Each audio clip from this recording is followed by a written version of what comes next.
The Richmond Spiders charged into the 2016 season, exploding for an attention-getting victory at Virginia. They did it on defense. They did it through the air. And they did it on the ground, running away from the Cavaliers and setting off a Spiders celebration. Tonight, the Norfolk State Spartans invade sold-out Robins Stadium, where the stare of the Spider awaits next.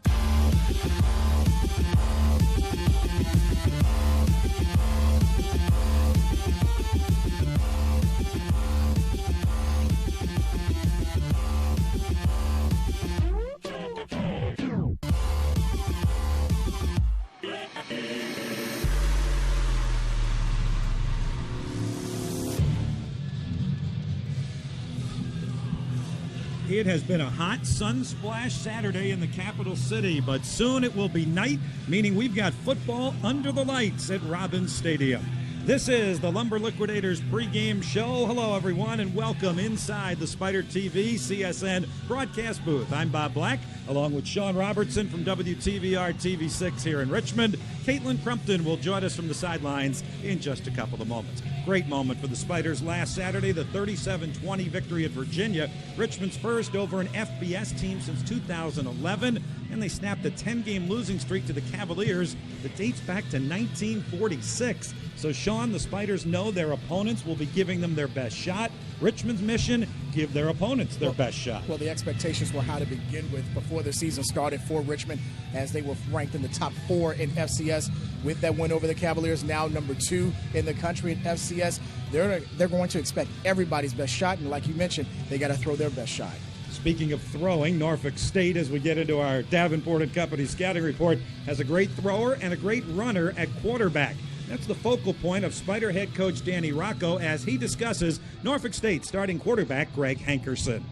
Their quarterback is an outstanding player, Hankerson, number 7, extremely dynamic, very athletic. He is a threat at any time to pull the ball down and run with it.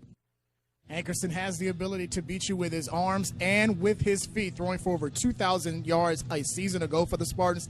He was also the team's leading rusher at over 400 yards per game, or 400 yards during the season. All MEAC second-team selection, and he's on the Deacon Jones watch list for Black College football. One of the top quarterbacks in the MEAC is Greg Hankerson. He threw 2 touchdown passes in their win last week over Elizabeth City State. Well, the Spiders have a pretty good quarterback as well. He threw 3 touchdown passes in their victory over Virginia last week, 337 yards for Kyle Laletta. And Sean, the most impressive part about it, he spread the wealth. 8 different Spiders caught passes. All made plays. Speaking of Brian Brown and also Tyler Wilkins, Kyle Laletta threw for over 330 yards, 3 touchdowns, and another important statistic, 0 turnovers, including throwing out of his own end zone. His receivers made plays. Laletta threw some excellent passes in places where only the receiver could make those opportunities, and it gave UVA fits in Charlottesville last Saturday. And it gave Kyle Laletta CAA Offensive Player of the Week accolades for his performance against Virginia. So that's our view from the booth on the Davenport and Company scouting report. Let's go down to field level and check in with tonight's sideline reporter. That's our Caitlin Crumpton. Caitlin? Thanks, Bob. Well, there's certainly been a buzz surrounding this Richmond team following their win over Virginia last week. The Spiders received national recognition, moving up to number 2 in the FCS polls. But despite the excitement, Richmond intends to remain hungry and humble. Head coach Danny Rocco emphasized the importance of being the same team every week, and that was their mindset in practice as they prepared for today. The Spiders are excited to be back on their home field here at Robins Stadium, and they are looking to build up the momentum and success that began last Saturday. Back to you guys. And Caitlin, speaking of success, the Spiders have a couple of streaks they'd like to keep going tonight. They have won 7 in a row here at Robins Stadium, and they have won 10 straight home openers. We'll see if they can keep those streaks going when we come back to sold-out Robins Stadium in Richmond, Virginia. In just a moment, it's Norfolk State at Richmond after these messages.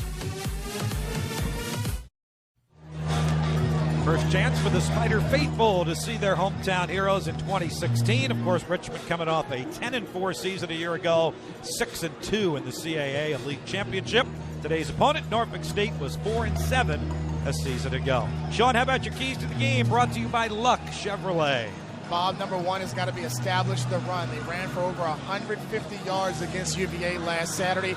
Establish the run with Gordon Collins, and it leads me to my second key, winning, stay aggressive. when you have the run and the pass working effectively, you can take chances with the deep ball for Richmond in the third. Win the turnover battle. They were +4 last Saturday against UVA, and that resulted in the 17 Richmond points, which turned out to be the margin of victory. Keys to the game brought to you by Luck Chevrolet. Looking for a Chevy car or truck? Buy it from Luck. Luck Chevrolet in Ashland. Family owned since 1916. That is Cameron Maroof. He will kick off for Norfolk State, the high-powered Spider offense, as it did last week. Will get the ball first to start the game tonight. Back deep for Richmond, Caleb Drake and Porter Abel. And here we go. Sit back, relax, enjoy. Richmond football. The home opener at Robins Stadium is underway. This is Caleb Drake from the 1-yard line. He's got great speed, but he's upended at the 20. And the Spiders will start first and 10, coming off of a 37-point performance a week ago. 524 yards on offense by that group you're looking at right there. Good offensive line, good size up front, Bob. 305, 290, 280, 315, and 315 up front. The anchor of that offensive line, of course, Thomas Evans, the redshirt senior offensive guard. There's the skilled guys, Wilkins, Bevels, Abel, Brown, and Hudson, the receivers. And then the backfield, highlighted by that guy right there, the CAA Offensive Player of the Week, Kyle Laletta. Flanked to the backfield, James Pavick, the good old-fashioned fullback, and Gordon Collins. Career-high 114 yards rushing last week, and he looks to pick up where he left off last week, and he does just that. Busting tackles out to the 31-yard line. Collins on his first game picks up 11. You talked about Thomas Evans, the anchor, that right guard. Got a great block up front to allow Collins to get just enough space to get that first down. Now the Norfolk State defense brought to you by Sector Spider ETFs. Time for a stock alternative. Gaylord, Middleton, Lee, and Reed. That front four, the linebackers are Livingston, Archie, the middle linebacker, Smith on the other side.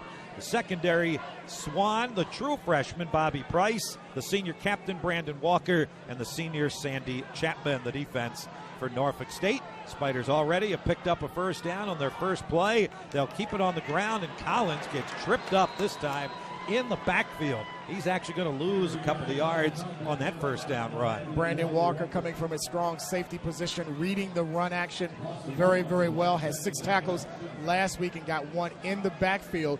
Look for Norfolk State to be aggressive, especially against the run tonight. And Walker, coming from a strong safety position, a nice open field tackle to limit Collins from no gain. Gordon last week, 13 carries, 114 yards. Of course, he punctuated the victory with the 55-yard touchdown run to seal it in the fourth quarter. Might be Laletta's first pass of the day on 2nd down and 12. On the run for the sideline, they gave Brian Brown a lot of room. Brown avoids the first tackle and then gets shoved out of bounds by Hakeem Swan at the 39-yard line. One thing about Brian Brown, I talked about it last Saturday when watching the game against UVA. If the ball is in his radius area, he's going to make the catch. Give him enough room, no jam at the line of scrimmage, he's going to be able to make a play, and he did right there. Got away with a face mask. It looked like the defender right there grabbed Brown's face mask, but still was able to reel in the pass and get positive yardage. Yards after catch, that's one of the great things that the Spider receivers do as a group. After they catch the football, they are not done.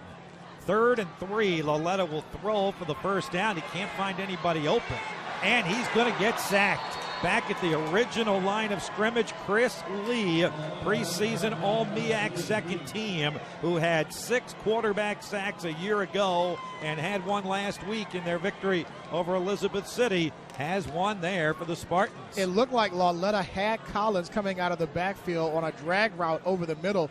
Had the pump fake, but as you mentioned, Chris Lee with good penetration coming from his defensive tackle position to get the quarterback sack on Kyle Laletta. DJ Helkowski will punt for Richmond. He punted 3 times last week, about 34 yards a kick. Good snap and a great booming, high, spiraling punt by Helkowski that was fielded by George Wahi. A penalty flag goes down. Did he signal for a fair catch? The Spiders evidently never saw it. It didn't look like Wahi called for the fair catch, but you have to have that 2-yard, assuming the 2-yard halo rule, and he was in that vicinity. Hank Johns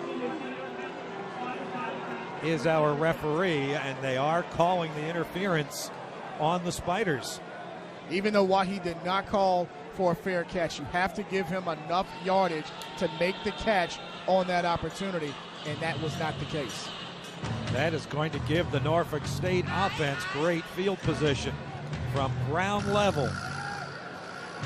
And there was a fumble at the end of that play, as you see on our replay. Graham Latham was there. He made the play, but he did not give him an opportunity to make the catch. I question that one a little bit, Sean. I'm not so sure he didn't have enough space and time to catch that ball. And Latham is the Spiders' center, so he was really hustling downfield. Hankerson scrambles on first down. Looked like his knee hit the turf, but evidently he stayed on his feet, and then he slips on the turf back at the 35-yard line and goes down. That's going to be a loss of 7 yards for the senior captain of Norfolk State, the Florida Atlantic transfer, Greg Hankerson. Take a look at who flanks him on the Norfolk State offense, brought to you by Select Sector Spider ETFs. Front line, Kirby, Jones, Humphrey, Oladomiji, and Mozgayeski. Wahi, Taylor, Faribi are the wide receivers. We'll also see some of senior James Church. And there's the backfield. Chung had a good game last week against Elizabeth City. Empty backfield. Hankerson throws between the hash marks. The pass is caught and then fumbled, and the Spiders have come up with it. And we've got our first turnover of the game as Jeriel Jordan pounces on that loose football. A fortuitous bounce, Sean. Absolutely. Richmond, of course, 3 fumbles in the win last week against UVA en route to a +4 turnover margin. We talked about it at the beginning of the game. Good pass protection by Norfolk State. And then the receiver for Norfolk State, James Church Jr., puts the ball on the turf, and you see nothing but red jerseys around the football to come up with the fumble recovery. +5 now for Richmond on the turnover margin to a game plus. Give Justin Rubin some credit there. It looked like he might have punched the ball out of James Church's belly and onto the ground, and Jeriel Jordan was waiting for it. So the Spiders now will take over at their own 48-yard line. 11:23 to go in a scoreless first quarter. Both teams have had the ball once, albeit briefly, for Norfolk State, just a couple of plays. Lauletta on first down, steps up in the pocket, throws long. He's got Brown down the sideline, but it's picked off at the 7-yard line. Sandy Chapman coming over from his cornerback spot and picks it off. The senior transfer from Old Dominion. Nice play right there by Church, playing for free safety position for Norfolk State as they get the first turnover for them and forcing the Spiders' first turnover of the season. Right there, Church.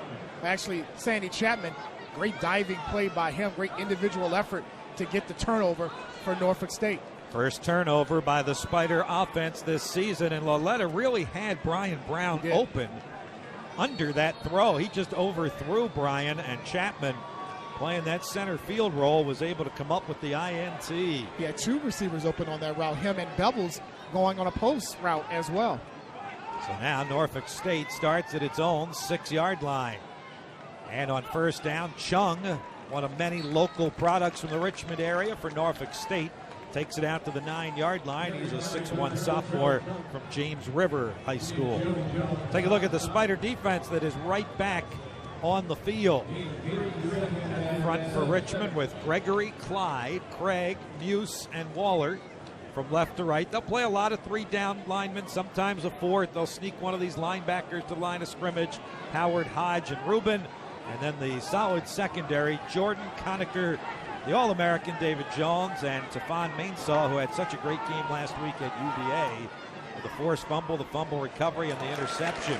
And that pass is knocked down at the line of scrimmage by Hankerson, the quarterback. It goes incomplete. And just like that, it's 3rd and 7.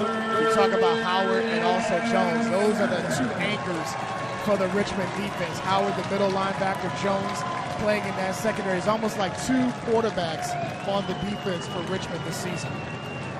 Greg Hankerson last week in the win over Elizabeth City was just 12 of 28. He did throw for 151 yards and the 2 touchdowns, and he also rushed for 54 yards. Transfer from Florida Atlantic, and he is staring at 3rd and 7 at his own 9-yard line.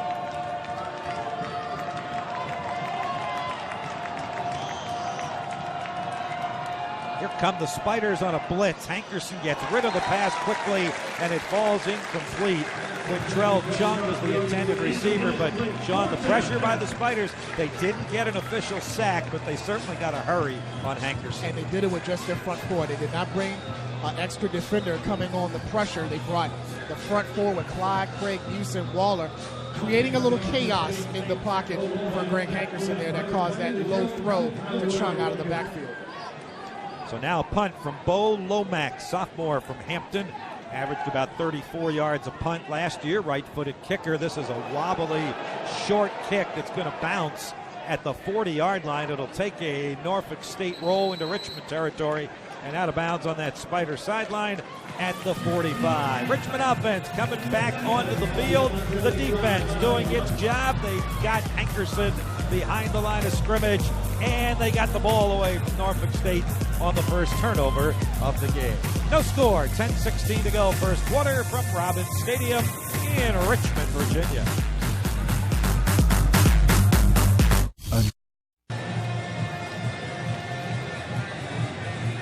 Spiders will have the ball when play resumes with 10-16 to go here in the first quarter. The Spiders certainly enjoying the home field advantage here at Robins Stadium. Mentioned on the open, they've won 7 in a row, 10 straight home openers. And with the lights shining brightly tonight, Sean, this team is 9-0 all time in home games. This is the 7th year for beautiful Robins Stadium. A decisive home field advantage, yes. 27-10 here at beautiful Robins Stadium in their 7-year history here on campus. Opened in 2010. I have to throw a trivia question as to who is the coach. I was just going to mention it, but I won't since you want to ask a trivia question.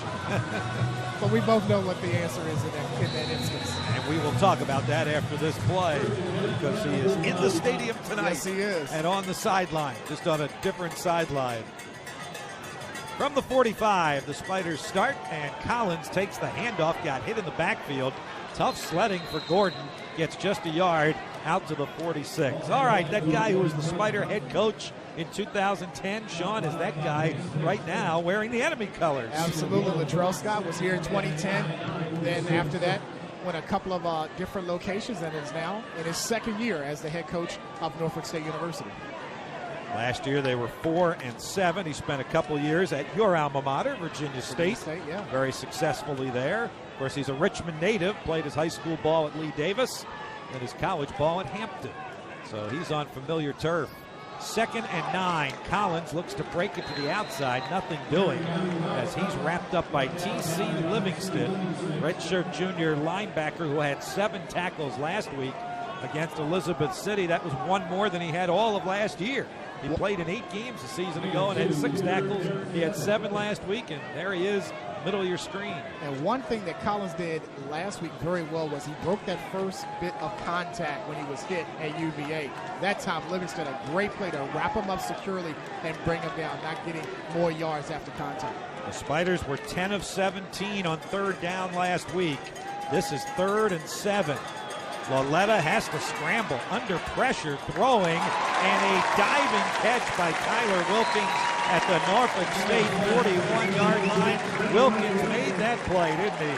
Big-time play again by Tyler Wilkins. We talked about him during the pregame. He was able to make plays for Kyle Laletta last week. This time does again. Sits in that soft spot of the zone, makes a nice diving catch on the ball. Had a great game last week, starting it again today for Richmond. See if that gets the Spiders going. 1st and 10 at the Norfolk State 41-yard line. Laletta now 2 of 3. The one he missed on was intercepted. He'll throw again after scrambling again with a penalty flag down. Hudson, the big tight end, was the safety valve along that sideline, but where that flag was thrown, Sean, normally you get illegal use of the hands or holding on the offense.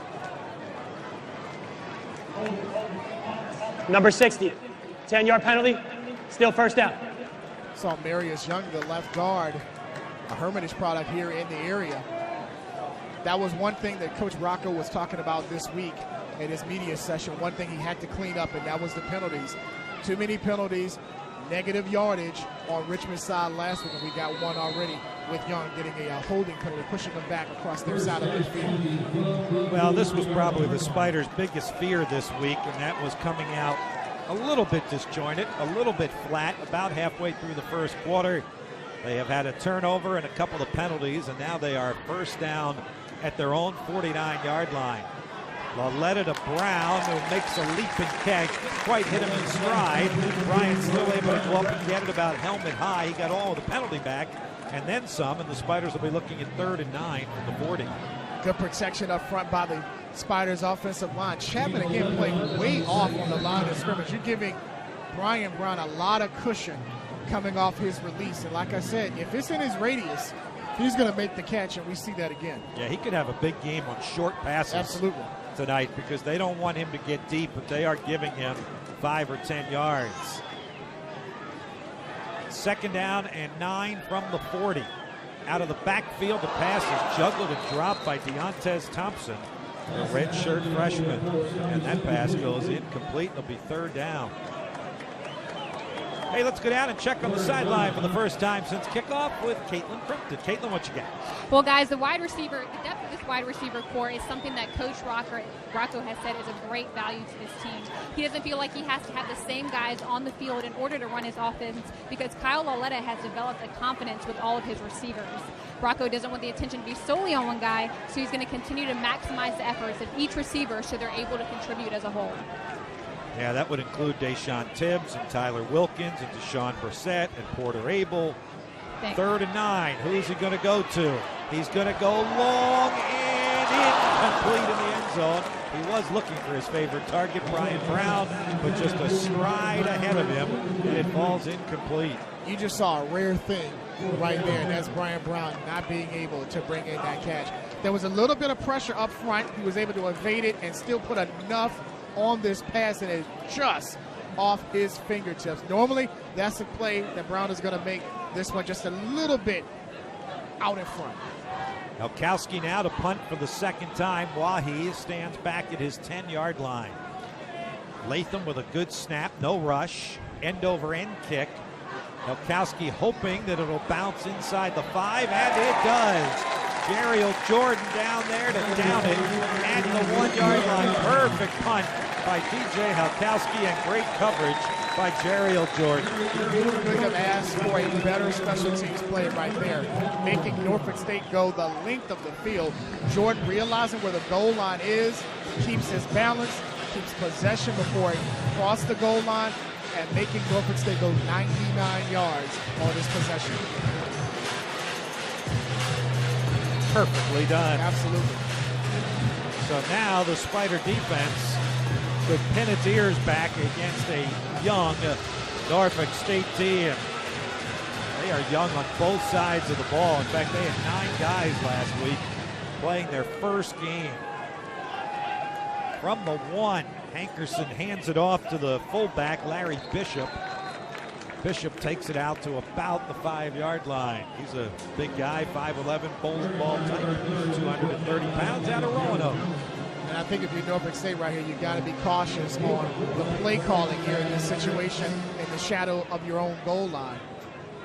You don't want to take any unnecessary chances right here in this situation, especially if a Richmond team that has been able to put pressure on the quarterback in the first couple of games. Well, they did a great job with that last year, but this is a new-look Norfolk State team. They only had 14 turnovers all of last year, but they had a veteran team. Yep. They do not this year, other than the quarterback, Hankerson, and that pass is off of the fingertips of Marcus Taylor, his fine sophomore wide receiver, another one of those 804 products out of Highland Springs. You talked about how many guys on the Norfolk State roster that have come from the central region area. 19 players have either transferred or players that Coach Scott has recruited to Norfolk State that's playing their high school ball here in the central region area. And he said this week that's one of the reasons this is a big game and a big trip for Norfolk State, because they recruit this area so heavily. I know a lot of eyes will be watching them here at Robins Stadium tonight that could be future Spartans.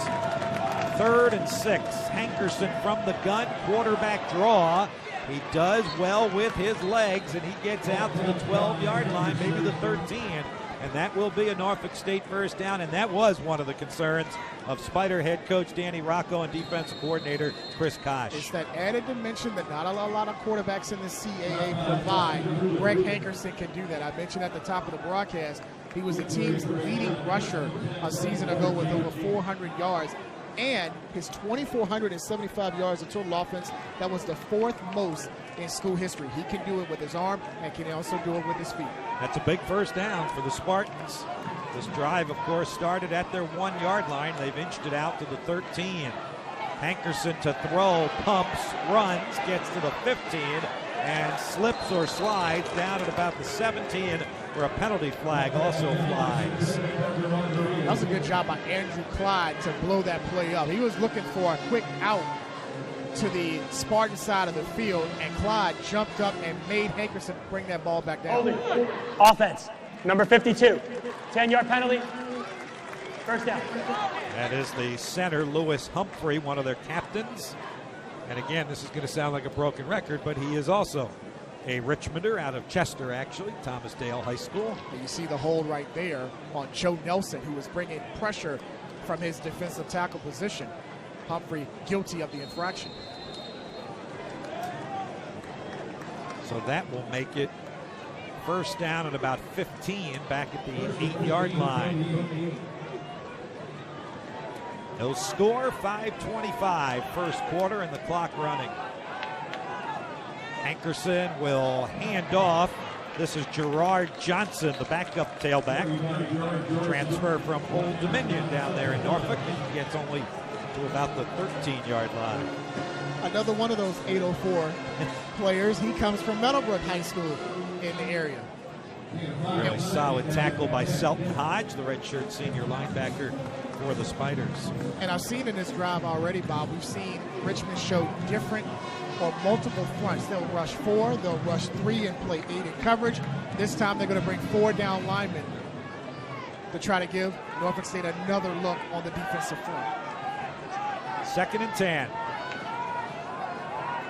Hankerson, quick quarterback draw, and he gets grabbed from behind. No, not the first time he did. It took a Brendan Conacher tackle from behind all the way up at the 26-yard line to stop the 6-foot senior quarterback. He's got the ability to do this. As I mentioned, leading rusher a season ago. Got some good blocking up front by his right guard and also Humphrey, the center. And was able to squeeze through a little bit of a crack to get another first down. You're flipping the field position right now with these 2 first downs on the drive by Norfolk State. That's a 13-yard gain for the guy in your picture right there, Greg Hankerson. Out to the 26, empty backfield. And the handoff on the end around goes to Marcus Taylor. Spiders string him out pretty well that time. Again, the tackle made by Selton Hodge up at about the 29. A short gain on the end around to one of their fastest guys, Marcus Taylor. Was a track star when he was at Highland Springs in his junior year, won 4 state championships in track. But Hodge showing the improved speed on the perimeter by Richmond, something that I was impressed about last week. You cannot run sideline to sideline against the Spiders defense. And once again, Hodge was able to make a play on the perimeter for Richmond. Brendan Conacher actually got the first hit on him, slowed him down, and then Hodge finished him off. Good team defense. 2nd and 7. Hankerson throws in between 3 Spiders, and Demetrius Baribi, the redshirt junior tight end, makes the catch shy of the first down at the 35-yard line. Hankerson has that ability to fit the football in tight windows. As you saw 3 red jerseys around Baribi, but he was able to get it into his tight end and set up another manageable 3rd down situation for Norfolk State. This would be a big spot for the Spider defense to make a stop here. 3rd and 1. Remember, UVA last week was just 2 for 9 on 3rd down. That's close to the marker. I think it's passed, and it'll be another first down to keep the drive going for Norfolk State. You get that first down in the shadow of your own end zone. It seems like the confidence is building right now for Norfolk State on this drive. 3 first downs. Clearly, if they have to punt, you're going to make Richmond now work a long field on their next possession. This is a solid drive right now brewing by Norfolk State. moved it 37 yards from their own 1-yard line. This will be the 10th play of this drive. With 2:10 to go in the first quarter, it's scoreless. Hankerson still has the ball. He is going deep and incomplete. Spiders had good coverage, double coverage actually down there, and the pass falls incomplete. Had a safety over the top of Marcus Taylor in that stack formation by Norfolk State. That was going to be a tough play to make by Taylor if he was able to catch that. But a good job by Richmond of stacking Taylor, or bracketing Taylor. Had a corner underneath and a safety Conacher over the top. Conacher had one of the big plays defensively last week when he forced the fumble and recovered it down near the Spider goal line at the 5-yard line when UVA looked like it was heading to the end zone. Now 2nd and 10, Norfolk State. Hankerson with a little bit of option football and a terrific play. Brandon Waller from behind crunched the Norfolk State quarterback. I think there may have been some illegal movement in the backfield also by the Spartans. A penalty I imagine the Spiders will decline. I would think so. Great job by Waller crossing the face of the right tackle. And it was an illegal formation penalty against Norfolk State. But Brandon Waller with the tackle for loss. That's a tough play. He's coming from the backside to make that play. I mentioned crossing the face of the right tackle. Hankerson, a very fast quarterback, was able to bring him down coming from the backside. Great job there by Waller. Waller didn't get his money's worth last week at Scott Stadium. Remember, he got ejected on that targeting call on Benkert, the UVA quarterback, in the second quarter. This is 3rd and 13. Hankerson under pressure. Scrambles. Kieran Gregory has a shot at him. Can't bring him down, but he does force him to step out of bounds at the 32-yard line. Great pursuit by the Spider defenders. You mentioned Gregory making that play. He'll be credited with the sack, but it should go to Winston Craig, the nose guard. He blew that play up from the beginning, forcing Hankerson to get out of the pocket. And again, that Spider defensive, perimeter defense, making a play on the sideline. So the Spiders now figure to get the ball back. Here comes the punt by Bo Lomax. Wobbly kick will be fielded by David Jones at the 32 to the 40. Has running room down the sideline. Only the kicker to beat. No contest. David Jones, touchdown Spiders.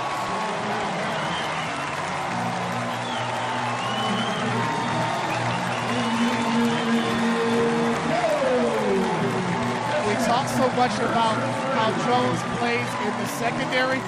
We failed to mention how good he is on special teams. He got a nice block by Tyler Wilkins, and then everybody else filling their lanes, and after that, it was cruise control for David Jones, only getting past the punter, and as you mentioned, Bob, no contest for David Jones. What poetic justice for David Jones. The last time he returned a punt was in the North Dakota State game in the national semifinals, and that gruesome broken arm that he suffered. No fear from David Jones. He returns that one 68 yards for the first points of the game. Griffin Trow adds the PAT. The David Jones punt return has given Richmond a 7-0 lead on Norfolk State with 1:06 to go in the first quarter. Appliances on Lakeside.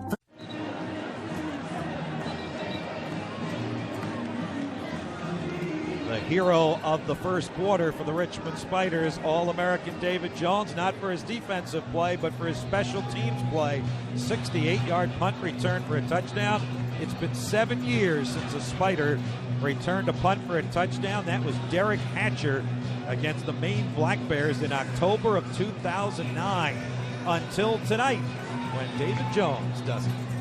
We always talk about offensive line, defensive line, secondary, and things of that nature. And that special teams unit sometimes goes unnoticed, but they can make a break a football game.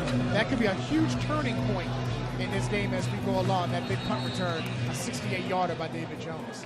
Well, special teams were spectacular last week in the win at UVA. 3 for 3 on field goals, made all the PATs. Didn't allow UVA to get good field position on their kickoffs. And special teams added again here today. That'll make special teams coordinator Dave Legg a smile on his face.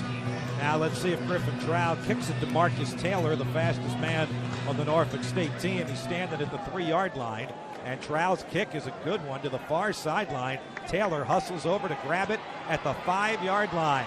He gets across the 25 and up to about the 28, 29, maybe falls forward out to the 30-yard line. Pretty good return. Excellent kick, though, by Trow. Pinned him up against the sideline on the far side of the field. And going back to Jones' punt return for a touchdown, give credit to Deshaun Tibbs, number 87, because if he didn't have a block in the back, it would have been called back. But back to Marcus Taylor, trying to make some plays, putting Norfolk State in some better field position than their last drive when it started, remember, back at the 1-yard line on the great punt by Richmond.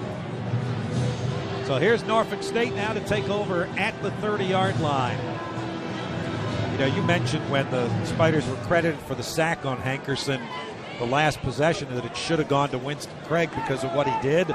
They listened. They actually they did. They actually credited the sack to Winston Craig. So you know of what you speak, my partner. That was just a great play by him. He blew it up from the point of attack and was able to really apply some immense pressure on Hankerson on that last play. And he was in on that tackle. Big number 98 there as well. That's already Winston's 3rd quarterback sack of the season, which ties his career high. Had 2.5 last week up at UVA. Team captain this year, the senior from out of Greensboro. That is a category, at least statistically, that I think the Spiders would like to improve on, is number of sacks. Yeah. Hankerson to throw, and he's under pressure. Chad Wiggins, who had a sack last week, was bearing down on the Norfolk State quarterback. A year ago, the Spiders had only 16 quarterback sacks. They had a lot of pass hurries, which resulted in a nation-leading 22 interceptions, but they only actually tackled the quarterback 16 times last year. So far this year, they're going to surpass that in a hurry. Absolutely. 3 last week and the 1 today. That was a pass hurry right there. Got Hankerson over to his left. Difficult throw to make, and it fell incomplete. Now 3rd and 7 as we approach the end of the first quarter. Hankerson under pressure, and his pass incomplete again. Taylor was the intended receiver. If he had caught it, Omar Howard was ready to pancake him. And again, Sean, Hankerson has to hurry a pass, and it's off target. Brandon Waller coming on the blitz. He's normally a defensive end. He blew it right up the middle on that play. We're seeing a lot of different fronts by Richmond. They'll come with a base, then they'll come with pressure. The last 2 plays, they brought extra men to apply pressure on Hankerson, get him out of his comfort zone. See if Bo Lomax kicks this one away from David Jones. Spiders have 2 men deep. It's going to be Jones on a long punt. He fields it at the 22-yard line and gets tripped up at about the 30 on the Spiders sideline with just 4 seconds to go in a low-scoring first quarter. Neither offense has put points on the board yet. Just the 68-yard punt return by that guy right there, David Jones, for the only scoring. He'll get a little breather.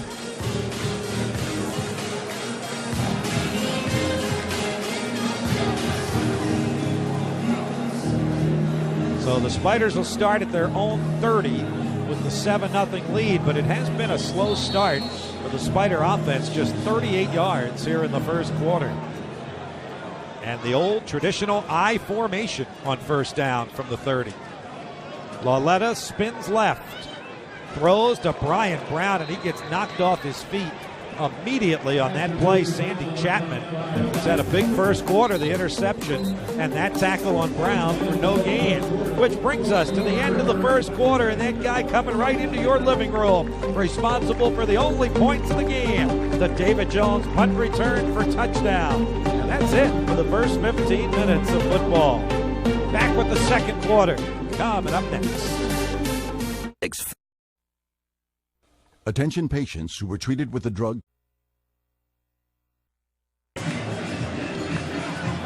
With Sean Robertson, Bob Black with you in the booth, Caitlin Crumpton on the sidelines. Hope you're enjoying our Spider TV coverage of University of Richmond football. The home opener today for the Spiders with a 7-0 lead.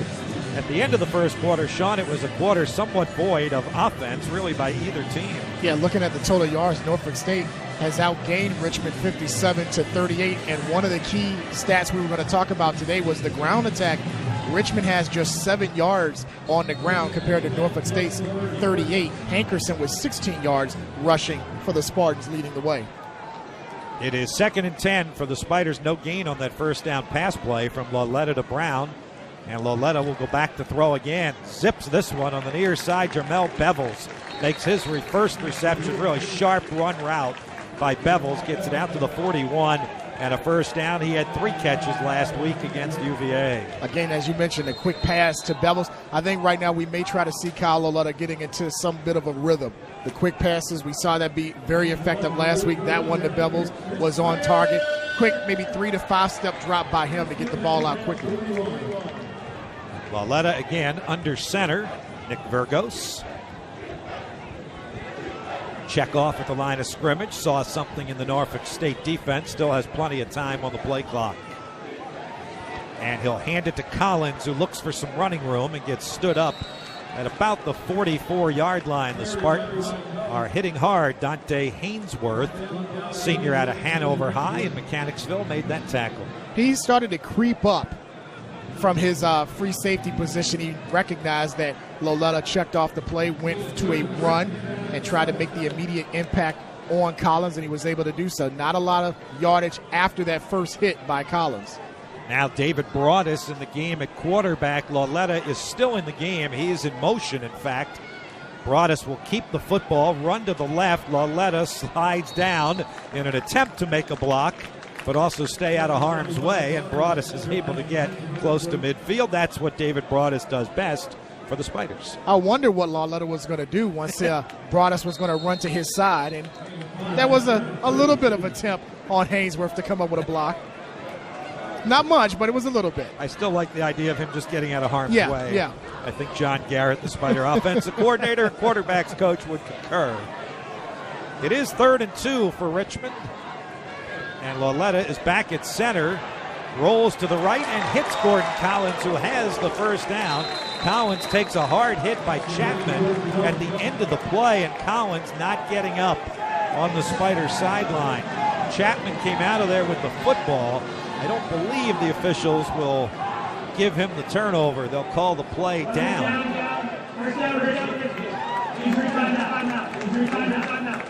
And Collins really took a hard hit from Chapman, and he's down on the Spider sideline at the 45-yard line. I'm not sure if that was helmet to helmet by Sandy Chapman coming from his cornerback position to make that play on Collins. Kyle Loletta looking on along with the Spider medical staff. Last week, they were never on the field. Such a clean game a week ago for Richmond, and this is the first hold-your-breath moment for Richmond. Watch it again. It's not even the helmet to helmet. It's the leg bent back after Chapman hit him. The ball did come out after Collins fell to the ground, but it was the impact of the hit that caused his leg to bend back. Well, there's at least a good sign that he's up, but he is dragging that right leg, being assisted to the Spider bench. And we will try to get an injury report on Gordon Collins. Yeah, got off to such a good start last year. Yeah, not able to put any weight. Last week, sorry. Ran for 114 yards last week in the victory, that big 57-yarder to ice the game, but looks like he's not going to be playing for a while here with that injury to his leg. And it is just so ironic that you play an FBS team last week and you come out of that game as clean as you've ever come out of a game. And then the next week against a team, back in your division, FCS, you have your first apparent serious injury of the year. Collins did pick up a first down. Deontez Thompson comes into the game at the running back spot, the redshirt freshman. And he takes the handoff, avoids a tackle in the backfield, and is fortunate enough to get maybe back to the line of scrimmage. The Spartans are hitting hard. Akeem Swan from his cornerback spot came up along with Kyle Archie, the middle linebacker. Jay Anderson made that play from his defensive end position. He made Thompson come further out on the perimeter toward the sideline to make the play to allow his teammates behind him to come up on the tackle. Anderson, another area kid from out of Richmond, Virginia, went to L.C. Byrd High School. Interesting, David Broadus back at quarterback on 2nd and long. He normally runs the football. I imagine at some point they'll give him a chance to pass. Will it be here on 2nd and 10? Lauletta stays in the game. Broadus runs quarterback draw, and he's got running room. Although there is a penalty flag as Broadus broke free for what would be a first down to the Norfolk State 33, but we'll have to check out the flag. Might be a receiver downfield, caught for holding. Looks like the side judge, Thomas O'Mara, is saying that it's an illegal man downfield. Holding. Offense. Number 17. 10-yard penalty. Replay, second down. Well, shame for the Spiders because Broadus, with a terrific run, had picked up the first down. It just amazes me, Sean, that when David Broadus comes in the game, for the most part, everybody in the ballpark knows he's going to run, and he still picks up positive yards. The Spiders do a great job of blocking for him, and he's a big guy at 6'4", 230 pounds. Unfortunately for Richmond, the penalty negated that nice run. He's got great vision. You know, for a quarterback, you got to have the vision to see your surroundings, and he's able to use that when he is able to run on certain plays. So instead of 1st and 10, it is 2nd and 14. Lauletta from the shotgun. Scrambles, throws, and it is intercepted. It went off of the fingertips of Deontez Thompson, and it is picked off. Another turnover. Damian Caldwell, a walk-on linebacker out of Norfolk, with the INT. Rodney Smith Jr. from the defensive end position applied the pressure on Kyle Lauletta, made him move around the pocket. We didn't see a lot of that last week. Virginia was unable to apply a lot of pressure on Lauletta, allowing him to stay in the pocket, have a clean pocket, and make great plays. Today, Norfolk State is giving them different looks. At times come with an extra man, at times will rush just 4. It's caused maybe a little bit of confusion to Lauletta with now 2 interceptions in the first half. Norfolk State gets great field position at the Spartan 47-yard line. Chung, the running back, to the right of Hankerson. Low snap. Hankerson does a good job of scooping it up, and he's throwing it up downfield and incomplete. Chuma Awana, redshirt freshman out of Chesapeake, the intended receiver, but couldn't catch up with it. Latrell Scott on the Norfolk State sideline was irate that there was not pass interference called on Richmond on that play. It didn't look like it was a lot of contact, a little bit, but not a lot to warrant the flag. Pass was a little bit overthrown, but Scott felt that the contact was caused on the incompletion. Tafon Mainsaw was the defender for Richmond. He actually wound up on the deck. 2nd down and 10. Hankerson, quarterback draw, coming straight up the middle, and the Spiders converge on him at about the 49, right there on the big red Spider. 11:24 to go here in the second quarter. The Spiders with a 7-0 lead on the David Jones punt return. Let's go down to that Spider sideline. Caitlin? Hey, Bob. Well, running back Gordon Collins is on the table right now. He's getting his right knee wrapped up. There was an injury to it, and his status is unsure right now, so I'll keep you updated on it. Yeah, we can see it from here, and there's a good shot of it. That is a huge ice bag on that right knee. That's not good. Nope, and a forlorn-looking Gordon Collins. Understandably so. 3rd and 6. Norfolk State, Spider 49. Hankerson's pass is caught at the 45. Micah Keels on the coverage for Richmond. Joel Caleb on the reception. That name will be familiar to a lot of state football fans. The former Virginia Tech Hokie out of Clover Hill. Grad transfer, comes back home to play for Latrell Scott down at Norfolk State. Good series there by Richmond. After Norfolk State had great field position on the interception, it's going to force the Spartans to punt. Really good play by Micah Keels not to let him get to that first down marker 2 yards shy. Here's the punt by Lomax. David Jones calls for a fair catch, then gets out of the way of the football, and it's going to be downed at the 1 yard line. That's where the Spiders down the punt in the first quarter. Norfolk State turns the tables. The Spiders will start from their own 1 when we come back. Chevrolet is the Chevy truck. Spiders will have the ball when play resumes. Bob Black, Sean Robertson in the booth. Caitlin Crumpton on the sideline, our Spider TV crew. Hope you're enjoying our coverage of Richmond football against Norfolk State. Spiders will play their CAA opener next Saturday on the road at Stony Brook, a 3:30 game for Richmond. That's when the new season begins. That is John Garrett on the left. He is the offensive coordinator for the Spiders. And Sean, we'll talk about that here in a moment after this first down play. The Spiders from their own end zone. Deontez Thompson will try and run it out of there. Bounces it to the outside, breaks a couple of tackles. Nice run out to the 8 or 9 yard line. Both of the Spider coordinators calling plays from the sideline this year. John Garrett on offense, Chris Kosh on defense. For the most part, Sean, in years past, the Spider offensive coordinator has been up in the booth, but John Garrett, who's also the quarterback's coach, likes the feel of being down there on the sideline. I guess this time in the NFL gives you that opportunity to get a different perspective when you're on the field as opposed to when you're in the booth. As we said, good hard run by Deontez Thompson. He picked up 7, and Lauletta overthrows his intended receiver on second down for the Spiders, Will McCombs. And Kyle doesn't look quite as sharp as he did a week ago. He is 6 for 11 for 47 yards and 2 interceptions. And going back to Garrett and being on the field, he's also the quarterback coach, so he has that ability to talk to Lauletta after every series on the sideline, as opposed to having that middleman to talk to then get to Lauletta on the phone. Big third down here for Richmond. 3rd and 3 at their own 8. Jay Palmer now, the lone running back, behind Lauletta, who will throw for the first down, and he has it swatted down at the line of scrimmage. Big Terrell Reed, the redshirt senior, swatted that one away. Simply a great athletic play by Reed, coming from his left end position right there, realizing it was going to be a short pass, leaped instead of being cut by the block. Almost a third turnover deep in Richmond's territory if Reed was able to bring that in.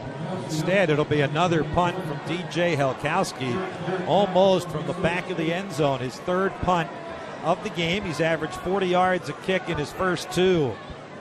George Wahi standing at the midfield stripe. Good kick by Helkowski, and Wahi will make a fair catch at the Spider 48-yard line. Or check it, that's James Church, number 4. Got to know that one because that name should be familiar to longtime Spider fans. His dad, former great wide receiver for the Spiders, James Church, back in the mid-1980s. Lives down in the Norfolk area. So that was his son on the punt return on the fair catch. And Norfolk State in a 7-0 game, Sean. 46 to the return team. Would have started 10 yards from the end of the kick. 48. First down, Richmond. You were mentioning about James Church. I was talking to the Norfolk State SID staff. Supposedly, Church is going to be at the game tonight to see his son play. I was looking for him, the Norfolk State parents section down to our left, but did not see him. There is a gentleman down there in the middle of all the green and gold who's in a red and blue shirt, but I would doubt that it's him. Yeah. That would be very hard to come onto the Norfolk State side and wear the colors of Richmond. Well, there's a great scenic shot of the sun. It was against the kicking team, number 46. 10 yards will be tacked on. First down, Norfolk State.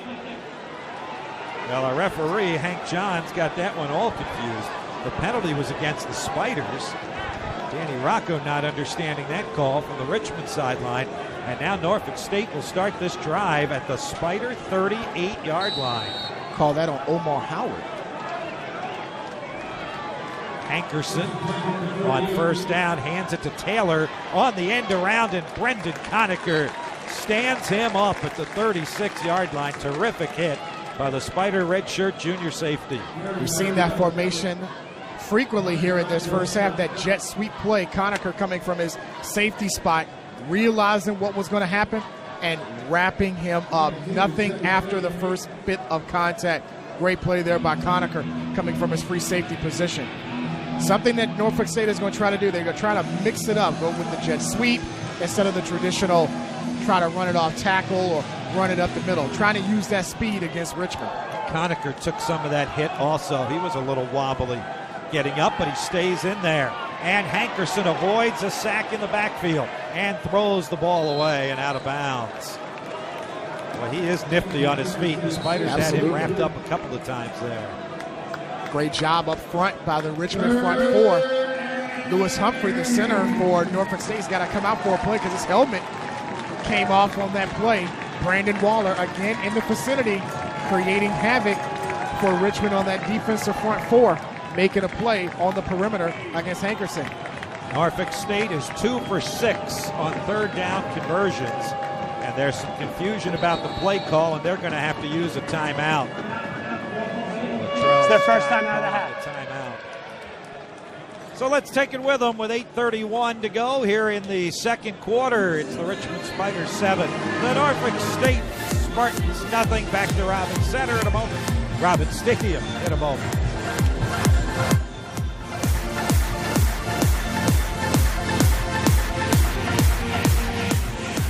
There's nothing wrong with doing it yourself, except when home maintenance completely fills up your retirement. When you live at Lakewood. We return you to E. Claiborne Robins Stadium, home of the Richmond Spiders, with a 7-0 lead and a big 3rd and 8 coming up here for Norfolk State with 8:31 to go in the second quarter. And Sean, if you're the Spider defense, you're going to keep both eyes on Greg Hankerson. He hasn't done much throwing the ball, just 3 for 11 for 23 yards, but he's their leading rusher. 20 yards on the ground on 7 carries with a long of 13. And we've talked about it from the start of the broadcast, as Danny Rocco talked about it this week as well. We've got to figure out where Hankerson is at all times, and you have to be cognizant that he's going to look to pass first, but once he gets out of the pocket, he's going to look to run, and he's done that well in this game. And you said it to me during the break, if they get some positive yards on third down, this could be 4-down territory if they don't get the first down. They do not get either. No positive yards and no first down as the pass is incomplete. And Latrell Scott at first waved his punt unit on the field, momentarily stopped them, and then sent them out there from the Spider 36-yard line. I'm a little surprised here on this, because if it goes in the end zone, that's only a net of 16. So you really don't lose that much. I'm surprised that Scott didn't decide to go for this on 4. We'd have to ask him later, but I agree with what you said to me during the break, and we reiterated. If they had picked up 3 or 4 yards and it had been 4th and 4, something like that, I think they would have gone for it. The fact that it's 4th and 8, and now a delay of game penalty against Norfolk State, so they're certainly going to punt the ball, and they're trying to give their punter, Bo Lomax, a little bit more cushion to pin the Spiders deep inside the 10-yard line. And especially, Bob, how defensively Norfolk State has played here in this first half. You had a 4th and 8 from the 36. You take a chance on 4th. If you don't convert, your defense has played well in this first half, where maybe it's not a huge loss that you didn't get the 4th down conversion, but instead they take the delay of game penalty, and like you said, gives your punter a little more real estate.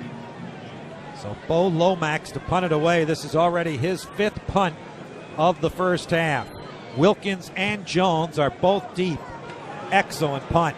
It's going to bounce at about the 10-yard line and take a Norfolk State roll, and the Spartans will down it. The Spartans will down it inside the 10 at the 8-yard line. So the Spider offense will again be pinned up against its own goal line. Mark it at the 8, where the Richmond offense will take over. And that's why Latrell Scott decided to punt on 4th down. He trusted his punter in that situation. He put off a dandy to put Richmond again in the shadow of their own end zone. Boy, what a picturesque shot that was from our Spider TV crew. With that football up into the twilight of the Richmond sky. Not quite dark yet here at Robins Stadium. That bright sun setting over Robins Center. One thing, Bob, we have not seen as of yet, don't know if we'll see it on this play, Richmond going vertical, trying to go deep on first down. Probably won't happen right here with it being so close to the end zone, but we have not seen that in this first half. I formation. And the handoff in the backfield. This is Goodall with his first carry. The Spider true freshman running back, Xavier Goodall out of Henrico. Our chance to talk about an 804 guy, right? So many talking about Norfolk State, but yeah, Goodall, a young man from out of Henrico High School, played well last season for Gerald Glasgow, the head coach out there in Henrico, getting some time last week, and we'll probably see him and Thompson alternate now with Collins might not coming back.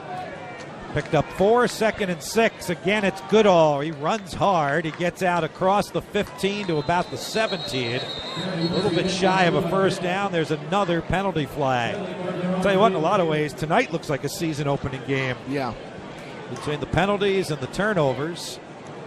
This one, I think, is going to go against Norfolk State. They were very disciplined. Unsportsmanlike conduct. Number 90 of the defense. Playing without a helmet. 15-yard penalty. First down. That is a tough one, but it is a rule. Walter Brantley called for continuing to play without a helmet. In the college game, if you lose your helmet, you're not allowed to continue to participate in the play. You can't try and make a tackle.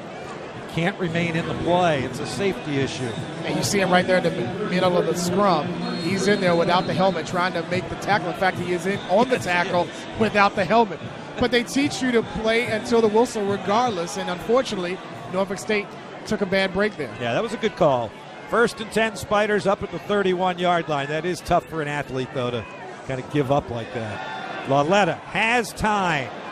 Throws and incomplete. Hudson, the intended receiver, but he was well covered. Brandon Walker, the strong safety, knocked it away. Tell you what, that was excellent pass protection by the Richmond Spiders. He gave Lauletta about 4 or 5 seconds in the pocket, but it's good coverage downfield by Norfolk State because Lauletta, I think, was trying to go deep and then come back down. And excellent coverage by the Spartans. Brandon Walker coming from his strong safety position, knocking that away from Hudson. He's the veteran. Today, his 21st career start back there at strong safety, the senior captain out of LC Bird. 2nd and 10. Handoff. Goodall gets tripped up just beyond the line of scrimmage after the 35. Give Norfolk State some credit. In the trenches, they've done a nice job. And that was one of the matchups I was looking at coming into the game. You see how big Richmond is up front. 3 guys over 300 pounds. Norfolk State, they do have Middleton, their nose guard, at 305. Somewhat undersized around them. But what they've done is they've used their athleticism against Richmond with their front four and have really caused some problems offensively on the O-line by Richmond here in this first half. Kyle Lauletta just 6 of 13 for 47 yards. 3rd and 6.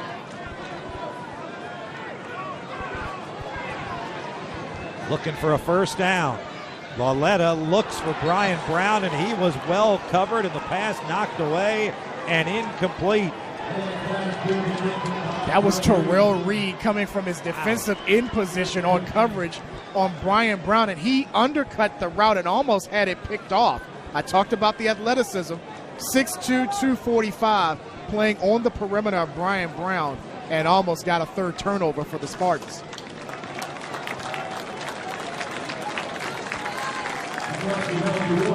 So Helkowski on the punt for the 4th time for Richmond, puts his left foot into it. James Church calls for and makes the fair catch up at the 29-yard line, where Norfolk State will take over right in this game with Richmond leading just 7-0 with 6:14 remaining. And for the Spiders, a little bit more bad news. There's Gordon Collins, and he is about to be carted to the Richmond locker room. So you know his day is done. The crowd over there on the other side of the field giving him a nice round of applause, which he acknowledges, but you can tell how despondent and disappointed Gordon is. You just wonder now how the game plan will change with Collins most likely not returning for Richmond in this game. You now put it on the shoulders of Kyle Lauletta and allow Thompson and maybe Goodall to be extra receivers the rest of the way. All right, Norfolk State starts with 6:14 to go, 2nd quarter. And the handoff to Chung, who comes straight ahead, gets just to the 30-yard line. Good play by David Jones coming up from the secondary quickly to make that tackle. He's been all over the place. He came in as soon as he saw that the formation was run, came in a few steps, got in the box, added an extra man in that box, and came up to make the play. He's been the offense tonight for Richmond, speaking of David Jones. Danny Rocco said last week he was our calming influence.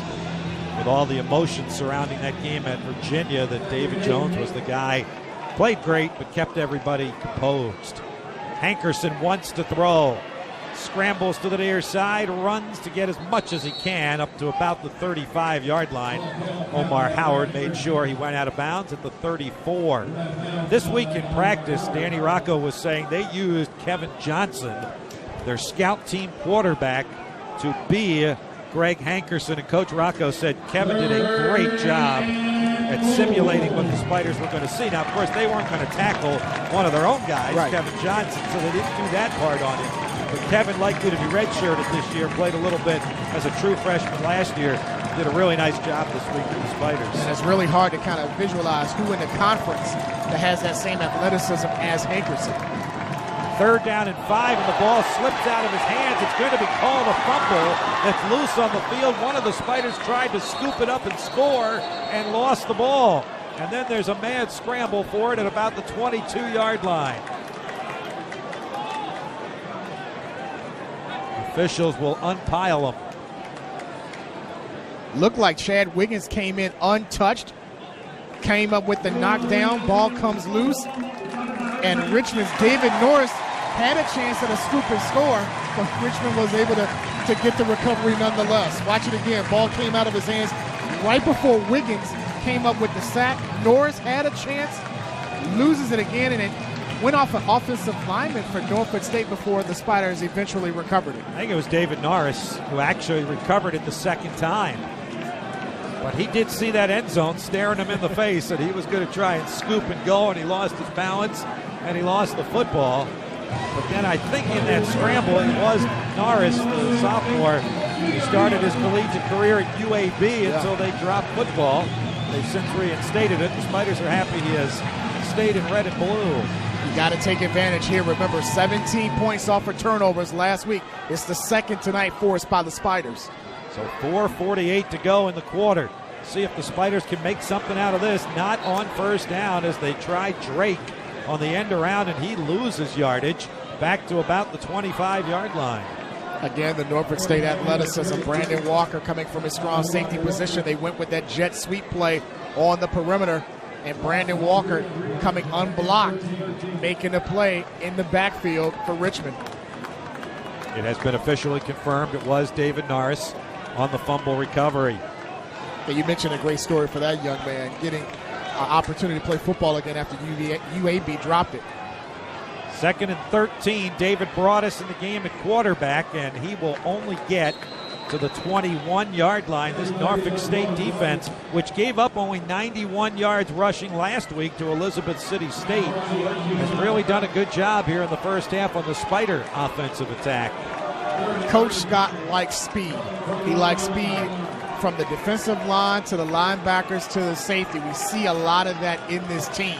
And as you mentioned, less than 100 yards allowed against Elizabeth City State and forced a key turnover in the fourth quarter to seal that victory against the Vikings. Time for a big play for the Spiders. 3rd and 9 at the Norfolk State 21. Lauletta throws, end zone, near side, touchdown! Tyler Wilkins, his 3rd touchdown reception of the season on a perfectly thrown arc pass from Kyle Lauletta. That shows you when you get great protection and great time in the pocket, big things will come from Kyle Lauletta and Tyler Wilkins. Look at the offensive line providing the protection. Late pressure coming by Norfolk State, but Tyler Wilkins on that corner route in the end zone, he just makes plays. I say that a lot for Tyler Wilkins. Even in high school, got behind the defense, perfectly thrown pass where only Wilkins was able to get it, and got 6. Griffin Trowell's PAT makes it 7 and a 14-point Richmond lead. Kyle Lauletta with his 4th touchdown pass of the year. Number 82, Tyler Wilkins, celebrating for the 3rd time this year. Caught the 2 touchdown passes last week, and that one to give the Spiders a little bit of breathing room. And talking to Kyle Lauletta this week, he mentioned something to me and mentioned it to a lot of the guys. He said Tyler Wilkins has all the potential to be another Brian Brown. And we talked about that before we came on air. Wilkins, when Brown started here at Richmond, he was kind of that intermediate receiver. He didn't go deep because you had Ben Edwards and also Reggie Diggs.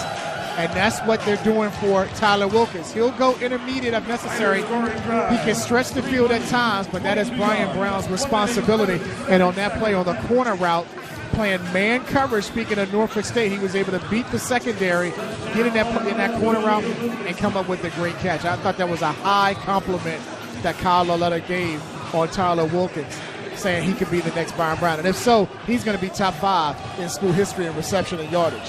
One of the deepest positions on this Richmond team is wide receiver, and one of the reasons why is that guy right there, number 82, Tyler Wilkins. And what a humble young man as we listened to him talk this week. Soft-spoken, says great things. But he said, hey, I didn't want to be the center of attention. It was all my teammates. Somebody asked him if he liked being on SportsCenter for the touchdown catch against UVA. He said, nah, I'd rather not be on SportsCenter. Here's a kick return by Taylor. He'll get good field position out of this one across the 40-yard line, and a late flag goes down for a late hit on one of the Spiders as Marcus Taylor took a swan dive at the end of the run onto the Norfolk State bench, and another Richmond penalty's coming. Yeah, he got hit a couple of yards on the boundary. After the play, personal foul. Porter Late Abel. hit, number 80 of Richmond. 15-yard penalty, first down, Norfolk State. It won't be on your roster as number 80 Porter Abel, but because the Spiders have 2 number 8s, the other is Lamont Johnson, and he plays on special teams. Porter Abel switches his jersey to 80 when he's on the kick coverage team. And unfortunately, that's a play you got to let up. When he's out of bounds and that far on their sideline, you got to let that go. Spiders scoring drive, 3 plays, 22 yards, 1 minute and 27 seconds. They take advantage of the fumble recovered by David Norris and punch it in for 7. And now a timeout by Norfolk State. Didn't like their offensive formation. Norfolk State. There may have even been a guy shy on the field. I think they may have only had 10 players out there, and coaches are doing a little snipping at one another. Latrell Scott not happy with that. Yeah, he was talking to one of his assistants. I don't know if it was a lineman that should have been in and wasn't, or it might have been Marcus Taylor. I think the way they're talking to Marcus Taylor, it might have been him. Anyway, we were talking about Tyler Wilkins, Sean. Wasn't that great to just listen to him talk this week, and just how humble a guy he is? Had the opportunity, to cover him when he was at LC Bird, and I mentioned it to you before the game. He's the same guy then as he is now. He likes to deflect the attention, and I joked with him. I said, when you score 2 touchdowns at UVA, you're going to get that attention. And I also joked with him, he's undefeated at Scott Stadium. He is 4-0 at Scott Stadium. The 3 state championships that LC Bird won all were at Scott Stadium.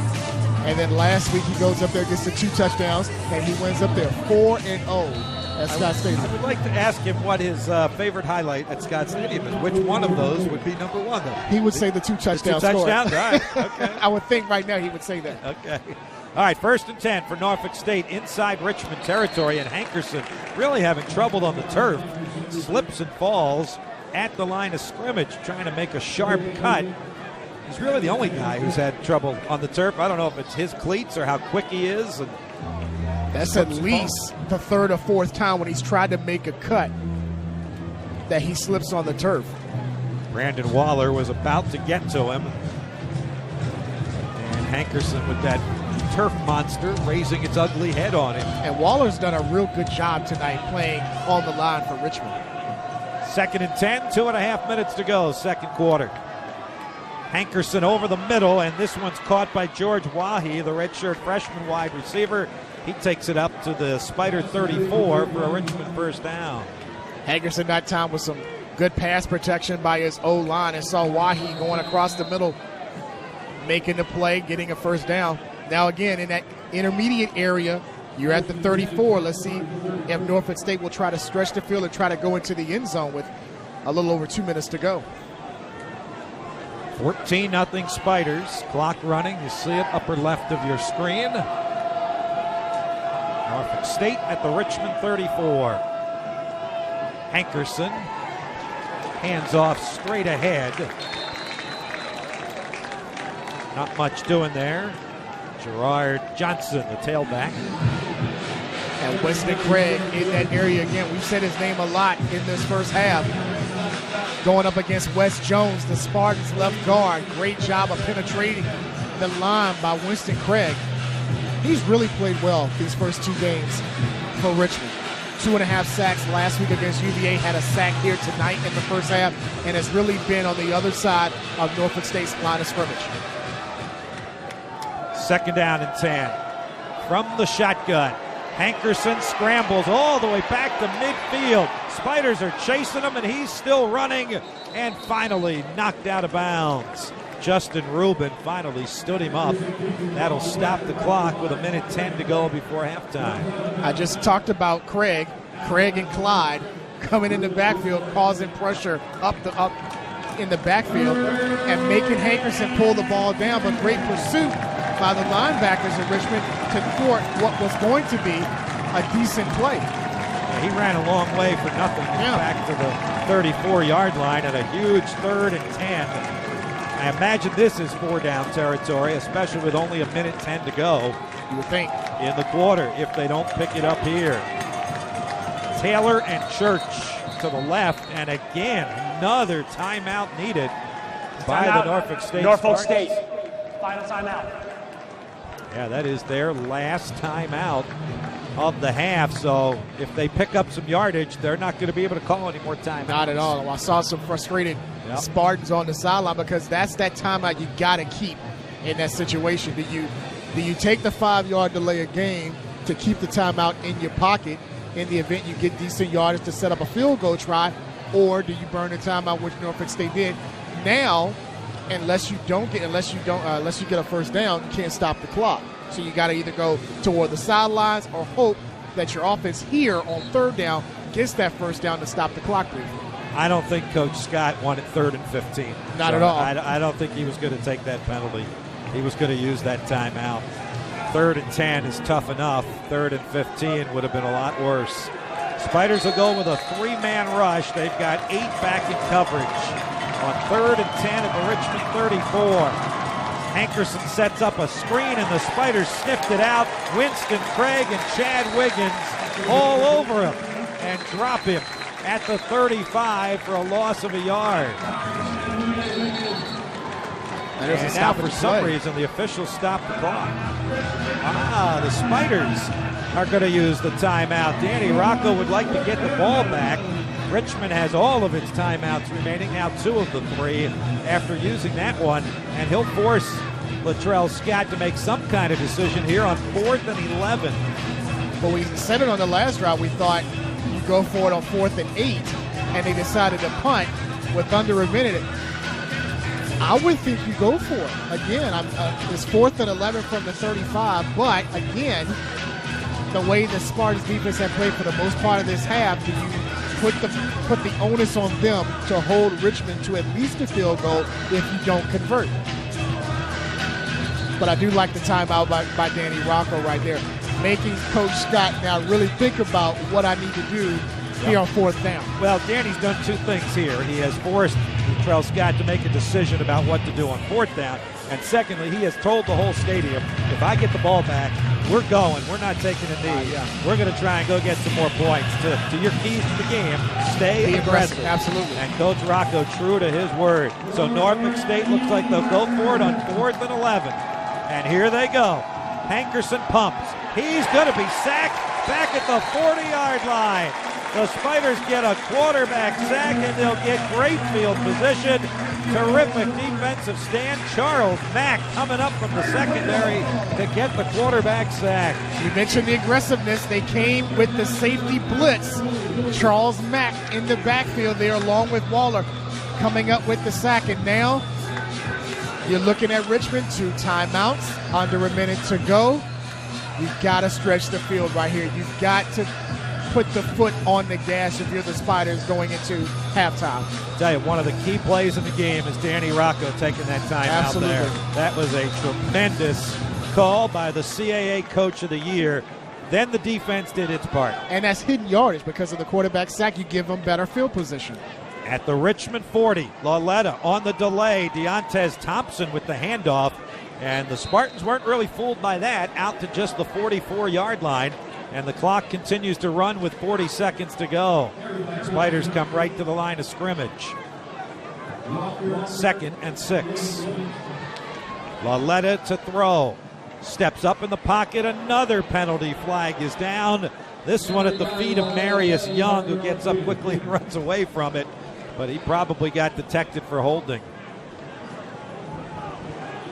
Holding. Offense. Number 60. 10-yard penalty. Still second down. Eagle eye, Bob Black right there. Knew exactly who that was on. Well, the camera never blinks, and I was looking at the monitor, so credit our camera crew. Who have done a very, very, very, very good job. Did I say enough varies in You there? did. You tipped your cap, patted him on the back. There you go. All right, that's going to move the ball back to the Spider 34-yard line, 27 seconds to go. Richmond still has 2 timeouts. Looks like a passing situation or formation right now with 4 wide. Lauletta sets. Here comes pressure. Another flag goes down, and this time Lauletta goes down. Terrell Reed, who has had a monster first half, just got the quarterback sack. Transfer from Old Dominion coming in the backfield one more time. Number 66. Penalty is declined. Third down. And he beat Alex Light, the left tackle, who was guilty of the infraction. Reed making another play in the backfield for Norfolk State. A transfer from Old Dominion. Well, the clock is running, so the Spiders might take one shot at going deep here, but the clock's going to run out on this play, and in fact, they're just going to hand it off. Deontez Thompson will run to the far side of the field and go down at the 36-yard line, and that will bring an end to the first half. I imagine the Spiders will be a little disappointed with their performance going to the locker room, but not necessarily the scoreboard. They are up 14-0. Offense was getting going in the second quarter, but I know Rocco wants it to be a little bit more. Well, we will find out what Danny Rocco thought of that first half before he goes to the Richmond locker room. He will be with Caitlin Crumpton on the sideline, get some comments from the Spider head coach. Caitlin? Coach, I know coming into this getting penalties was something that you wanted to clean up, so how do you want to do in the second half? Well, we're really struggling. We've got to come out here and play a lot better. Last week we had a lot of execution and focus, and execution was better on offense.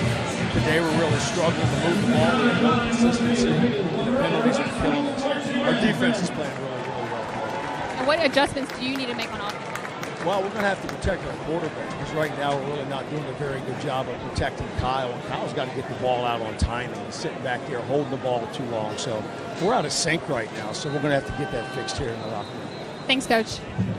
Guys, back to you. All right, thanks, Caitlin. Good stuff from Danny Rocco, kind of echoing what we talked about here in the first half. He's certainly not going to be happy with the turnovers and certainly not happy with the penalties. But he will be happy with a 14-0 Spider lead, and the reason Richmond has it is the David Jones 68-yard punt return. That was the first score of the game, and then the Spiders used a defensive turnover, the fumble recovery by David Norris, to get the second score of the game, the Kyle Lauletta to Tyler Wilkins 21-yard touchdown pass. So despite the disappointment going into the locker room, the Spiders do have the lead at intermission. Richmond 14, Norfolk State nothing. Our halftime coming up when we come back.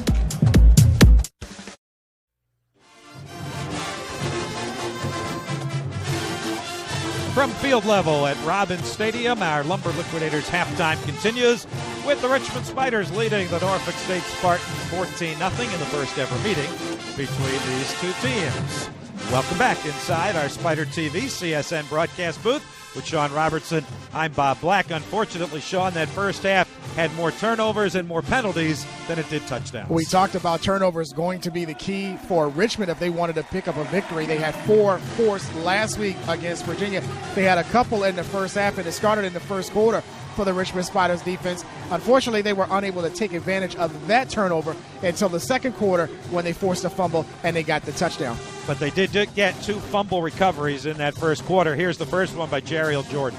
And then right after that, Norfolk State was applying the pressure. Kyle Lauletta, nice throw there to Tyler Wilkins, who had a very good first half for Richmond as he had a touchdown late in the first half. Then Richmond's defense, they applied a lot of pressure. Craig and also Clyde forcing pressure, and then David Jones, the 68-yard punt return for the touchdown. And I talked about the defense. They were all over the place. They were really showing their athleticism in the first half. Right there, Conacher forcing the big play right there. Then the second forced fumble right there, picked up by Richmond, David Norris, and then that led to the second touchdown of the game. Tyler Wilkins, his third touchdown of the season, and that was a pretty throw. Dropped it right where Tyler Wilkins needed to make a play, and he was able to do so. Yeah, it was not a vintage Kyle Laletta first half, but that was a great throw there to Tyler Wilkins, the 21-yard touchdown. And as disappointed as the Spiders may be, you do have to find ways to win games when you're not at your best, such is the case right now, and the Spiders are up 2 touchdowns. The expectations were high after what we saw last week against Virginia,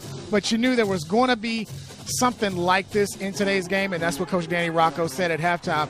He'll make the right adjustments in halftime to get them back going in the second half. Give Norfolk State some credit, though. They have played hard. They have played a tough first half. But human nature is also a little bit a part of this. I'm sure the crowd is talking about it coming off the Virginia game. How do you guard against human nature beating you? Norfolk State played a solid first half also. The defense played exceptionally well. That kept them in the ball game. Offensively, Richmond did a great job of neutralizing Hankerson, not allowing him to make plays on the perimeter. But if the defense by Norfolk State wasn't playing the way that they're playing, this would be a larger outcome. All right, let's take a look at the numbers from the first half. We showed you the highlights. Here's how Richmond got to a 14-0 lead on the stat sheet. Again, Sean, not a whole lot of yards in that first half. Credit the Spider defense, limiting Norfolk State to just 66. Hankerson was just 5 of 14 through the air. He was their leading rusher. And you look at the rushing yards, 34 for Norfolk State. Richmond only with 47 yards. Thompson coming in for Collins, who was injured in the first half. He has 22 of those yards. And you look at the turnovers. That was the big stat that I was going to talk about. Each team with 2 turnovers in the first half. The Spiders, though, scoring on one of Norfolk State's turnovers. Right, the 2 Spider turnovers were the interceptions by Kyle Laletta, who had played such a clean game a week ago. He did have some pressure on him today as well in that first half from Norfolk State. Something we did not see last week against UVA. Richmond did a great job of protecting him, making him clean, keeping him upright in Charlottesville. Not tonight. Norfolk State's done a really good job showing them different fronts in the first half. All right, you heard from Spider head coach Danny Rocco going into the locker room at halftime. We'll hear from Norfolk State head coach Latrell Scott coming out of the locker room what he thought of the first half for his Norfolk State Spartans. That conversation when we come back. A new season. We're back at Robins Stadium with head coach Latrell Scott. Coach, your defense had some big turnovers in the first half. What do you want to continue to see from them in the second half? I thought our defense played lights out. The last touchdown, as a result of the offense not taking care of the ball, we need the defense to come back out and play another great second half. And what changes need to be made to your offense in order to get some points on the board? Well, I thought we ran the ball decently, but we've got to do a better job of running the ball and staying on the field. 3 and outs, not a lot of time possession. When you've only got 60 yards at halftime, you haven't played very well on offense.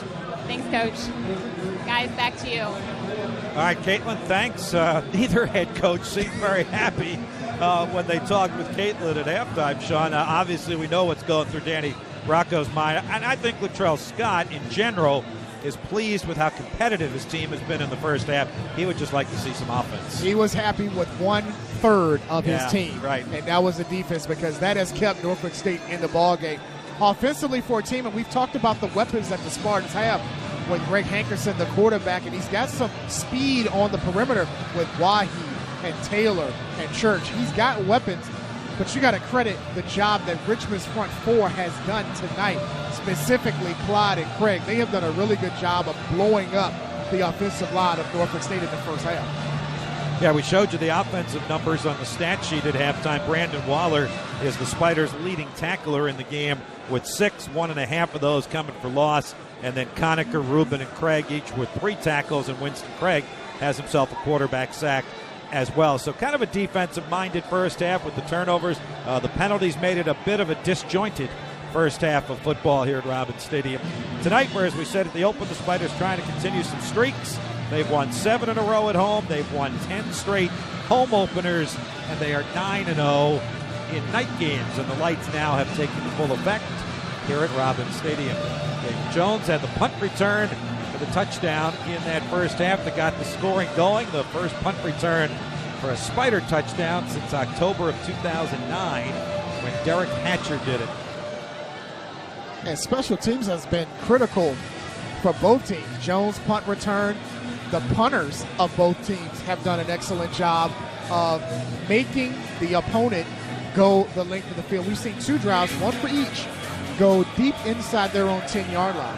And then the star receiver today has been Tyler Wilkins because he has the touchdown catch. That's an interesting conversation I'd love to eavesdrop on right now, huh? Tyler Wilkins, Brian Brown, and looked like the big tight end Garrett Hudson was eavesdropping on their conversation. During our media session this week, Tyler Wilkins had he followed Brian Brown's career before he came to Richmond, and he said, well, the rivalry that the two high schools have, Hermitage and Elsie Burr, we really didn't pay that much attention to what Brian Brown did. But I'm assuming now he's picking the brain of Brian Brown and Danny Rocco to get both of those receivers in that position, arguably the deepest position he probably has on the team. Kudos to him and the staff for getting those two guys on the Richmond roster. We are ready to tee it up and kick it off. The Spider football on the 35-yard line. Griffin Trow will kick it away. Marcus Taylor stands back at the 3-yard line. Our goalpost cam, that's new to Spider TV this year. What a great-looking shot that is. What a scenic view of Robins Stadium from the Robins Center end of the field. This kick is pooched to the far side, but Taylor's going to come up on the run and get it at about the 15 and look for some running room, but there's a lot of red shirts there, and he can't outrun them. Terrific defensive play by the Spiders to pin him back at the other end of the field. That's the Illinois transfer, Javaris Little, who made the tackle on special teams. From out of St. Petersburg, Florida, we talk about the speed that Richmond has on the perimeter defensively. How about that speed on special teams? David Norris making that play come outside, and Little coming up to make the tackle. There's a lot of speed. Very underestimated how fast this Richmond's defense and also special teams are this season. Tell you what, the first game and a half, special teams just stellar for the Spiders. Last week at UVA in the first half and into the second half now here against Norfolk State. Handoff goes to Chung, the sophomore tailback. He had a very quiet first half, 3 carries for 9 yards. And that's about what he got on that one, 3, maybe 4, out to the 22-yard line. Gregory coming from his weak linebacker position from the left side. Strung that out from the backside as Chung tried to cut it back, and there's Gregory right there in your picture coming up to make the play along. He got some help as well from Hodge, the other linebacker from out of D.C. So 2nd down and 6 for Norfolk State from the 22. Hankerson from the gun. Didn't do much through the air in the first half. He's going to run the ball, and the Spiders are on him quickly, but he sheds a couple of tackles and gets up across the 30 and out to the 32. A very elusive run by Greg Hankerson before Selton Hodge makes yet another tackle, but not before it's a Norfolk State first down. Something we didn't see a lot in the first half for Richmond defensively, and that's missed tackles. We saw 2 on that play created by Hankerson. There's one there. Another one coming up by Omar Howard. We don't see that a lot from him. He has now rushed the ball 13 times. That was a 10-yard run. Taylor in motion, takes the handoff on the end around, looks to get to the edge, and Jeriel Jordan comes out and forces him out of bounds. Taylor gets just to the 35-yard line. He did a lot more east-west running there than he did north-south. That jet sweep, Conacher coming from his safety spot, stringing that out. Got some help along with his friends. We don't see a lot of the in-between tackle, the off-tackle plays by Norfolk State. They're trying to use that speed to the best of their ability, but Richmond has done a really good job of stringing out those jet sweep plays on the sideline. Hankerson through the air is just 5 of 14 for only 32 yards. And he's going to hand off again to Chung, and the Spiders gang tackle him. That's a red wall of Spiders there at the 36-yard line, and it is Brandon Waller getting up off the bottom of that pile along with Andrew Clyde. Big third down here coming for Norfolk State. As you see that front 4 of Richmond, again creating havoc on the other side of the line of scrimmage. Craig was the first man there. I've said his name a lot in this game. He started that play, and Waller was there to finish it off. Spartans just 2 of 9 on third down. That's what UVA was for the entire game last week. That just tells you how few plays they ran last week. 3rd and 6. Hankerson wants to throw. He does, and it's not a very good pass. Jeriel Jordan with excellent defensive coverage on the play anyway. George Wahi, the intended receiver. That last name might be familiar. There was a Wahi for UVA last week. Will Wahi is a senior defensive back for the Cavaliers, and there are 2 Wahi brothers on this team. That's right. And a good job by Richmond right there, starting this period by forcing Norfolk State to punt. Number 6 for Bo Lomax. He averaged 41 yards a punt in the first half. This is a good spiraling punt. Tyler Wilkins back at his 23, makes the catch, spins out of a tackle. Down the sideline he goes, almost to midfield before he gets knocked out of bounds up at the 49-yard line. Boy, it sure looked like Sandy Chapman had him all wrapped up right there. He did. And somehow, what a pirouetting move by Tyler Wilkins. He became a Houdini getting out of that. Making plays. We talk about it so much with that young man. There's the play right there. Chapman had him dead to right, and he was able to spin out of that, keep his balance, and turn a small game into a huge game for Richmond on special teams and setting it up in great field position. And again, the Spiders special teams have just been spectacular. That's a 27-yard punt return for Wilkins, and the ball at the 49 of Richmond. First possession of the second half. Kyle Lauletta throwing it long, and he's got Brian Brown. And that's 6 for the Spiders. Lauletta to Brown, 51 yards. The quick strike score for the Spiders. Well, I think Coach Garrett just made a slight adjustment. If Norfolk State is going to come with pressure, let's slide Kyle Lauletta around the pocket and then get his feet set. And when he gets his feet set, great things will happen. Brian Brown getting behind the defense.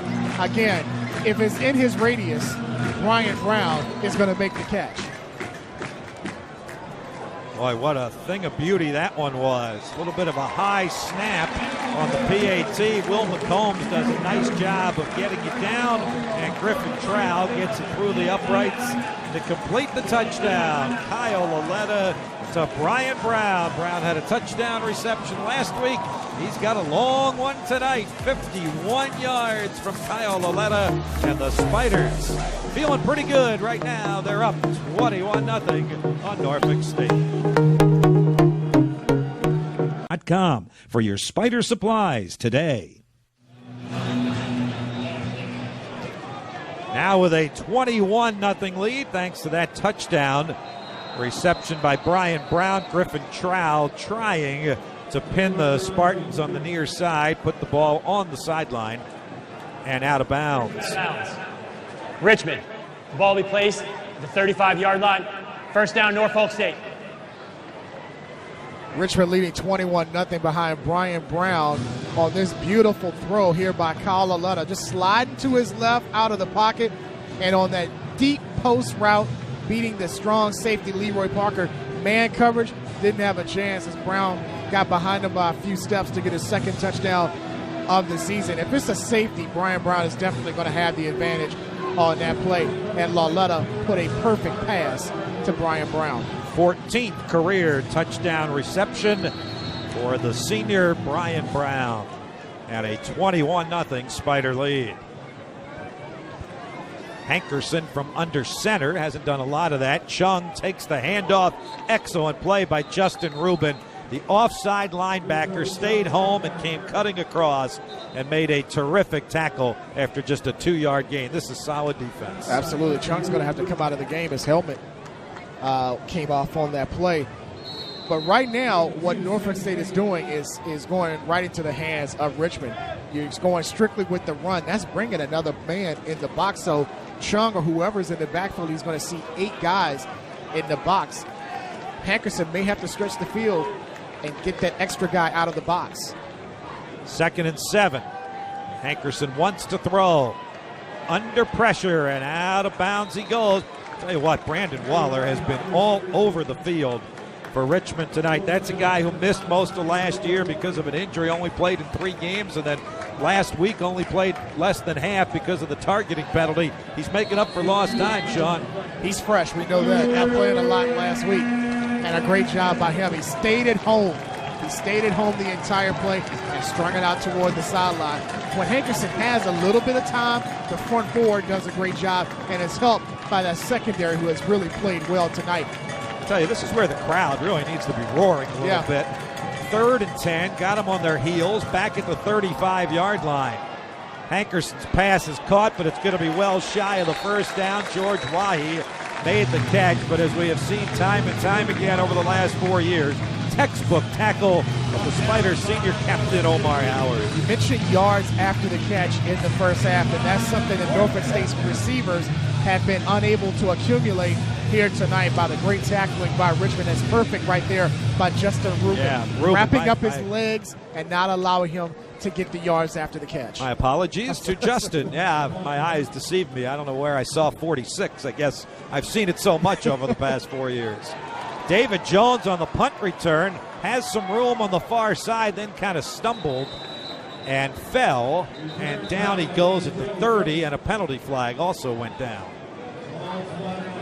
Jones saw that wall that was set up perfectly, and if he would have got them maybe a half second earlier, that could have been a big, big play on special teams again for the Spiders. I saw the same thing.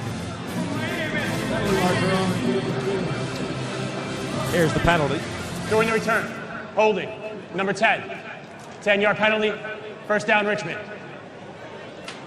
Well, that's a category that is still not going to please Danny Rocco. The Spiders had 8 penalties last week against Virginia, and that's the 7th tonight. He talked about that, I know, a good 5 minutes when we had a chance to talk to him this week. That seemed like that was the only thing that really bothered him last week in Charlottesville was the penalties, and that has turned around. That's 15 penalties in the last 2 weeks for Richmond. They were one of the least penalized teams a year ago. That was part of the reason for their success. So Richmond will start at its 20-yard line with a 21-point lead. Pistol formation. Maybe the first time we've seen that tonight.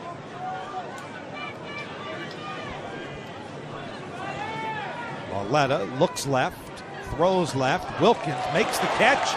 More yards after reception. Out to the 35-yard line. He picks up 15.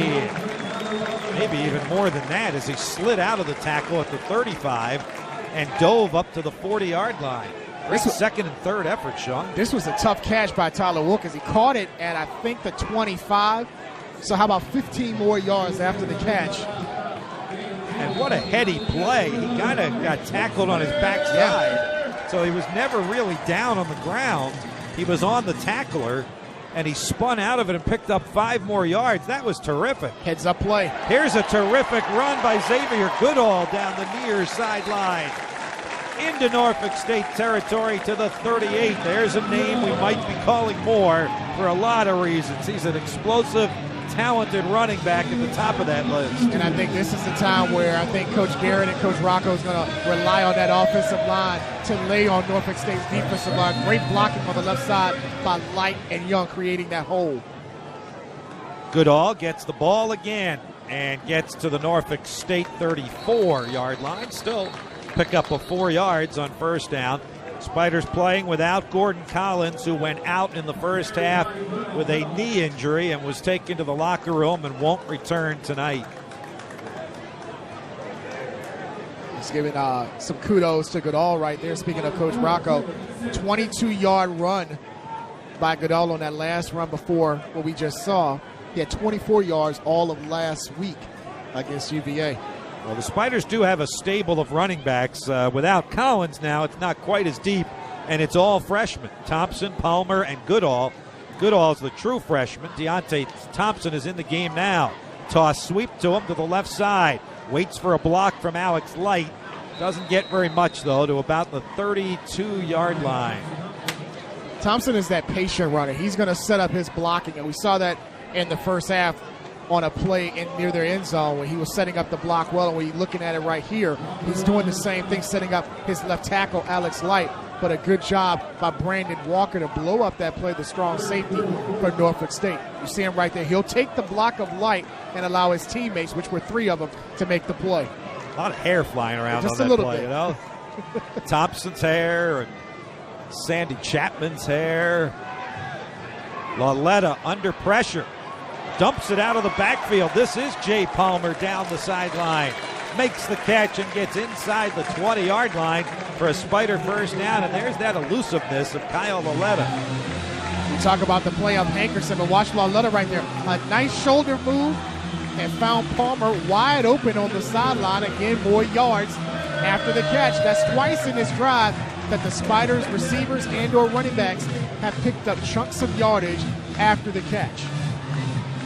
Check in with Caitlin after this play. She's got a little bit more on that stable of running backs for the Spiders, and that time it was a running back turned receiver that got the first down. Jay Palmer with the 13-yard catch and run. And now the Spiders are in the red zone.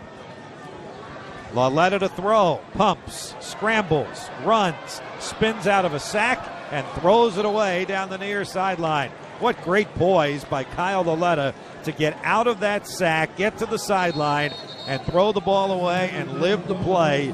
Another down. All right, how about those running backs, Caitlin?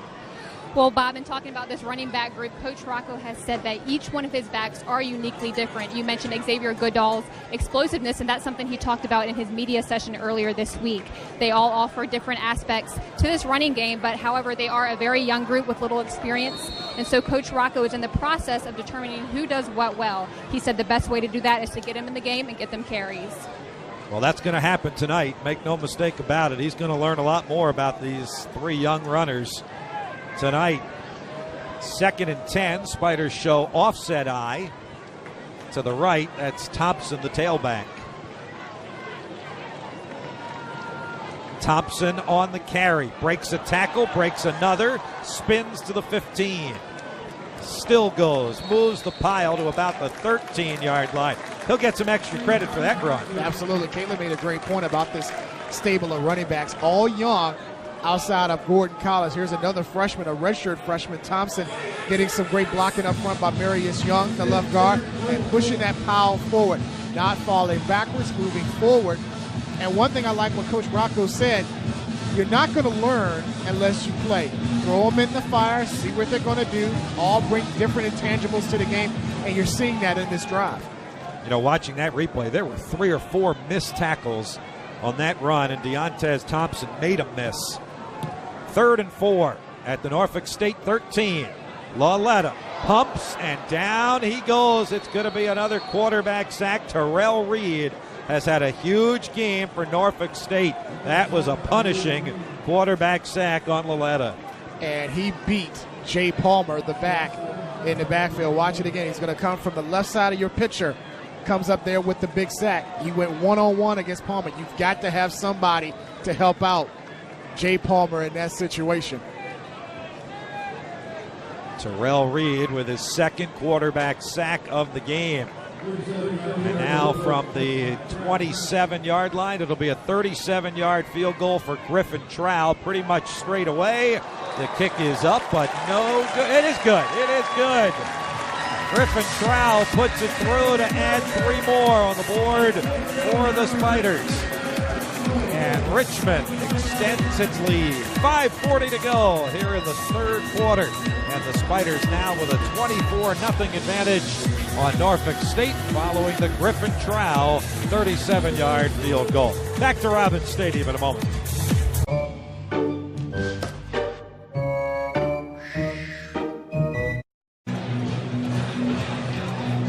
Spiders led this game 14-0 at halftime. They have tacked on 10 more here in the second half and now have some breathing room with a 24-0 advantage. The last 2 drives for Richmond almost gives you what we saw last week in Charlottesville. They were aggressive to begin the quarter with the deep pass to Brian Brown, and then they mixed it up with the run and the pass.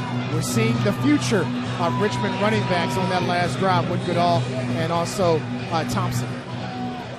Griffin Trowell with the 37-yard field goal, and now the kickoff that'll be taken at about the 13-yard line. Taylor wanted it, but he didn't grab it. Larry Bishop took the kick and gets it out to about the 27, where the stagnant Norfolk State offense will start 1st and 10. They have only 89 yards of total offense. They got to get in gear right now, and Hankerson has got to be the man to do it. Great special teams play again by Richmond. We've been saying that a lot tonight, too. Caleb Drake from the backside coming up to make the play again. Wrapping his guy up to make the play. Not a lot of missed tackles by Richmond tonight. They've been doing it, wrapping it up very well. Or last week either. That was one of the keys to success. They were solid tackling.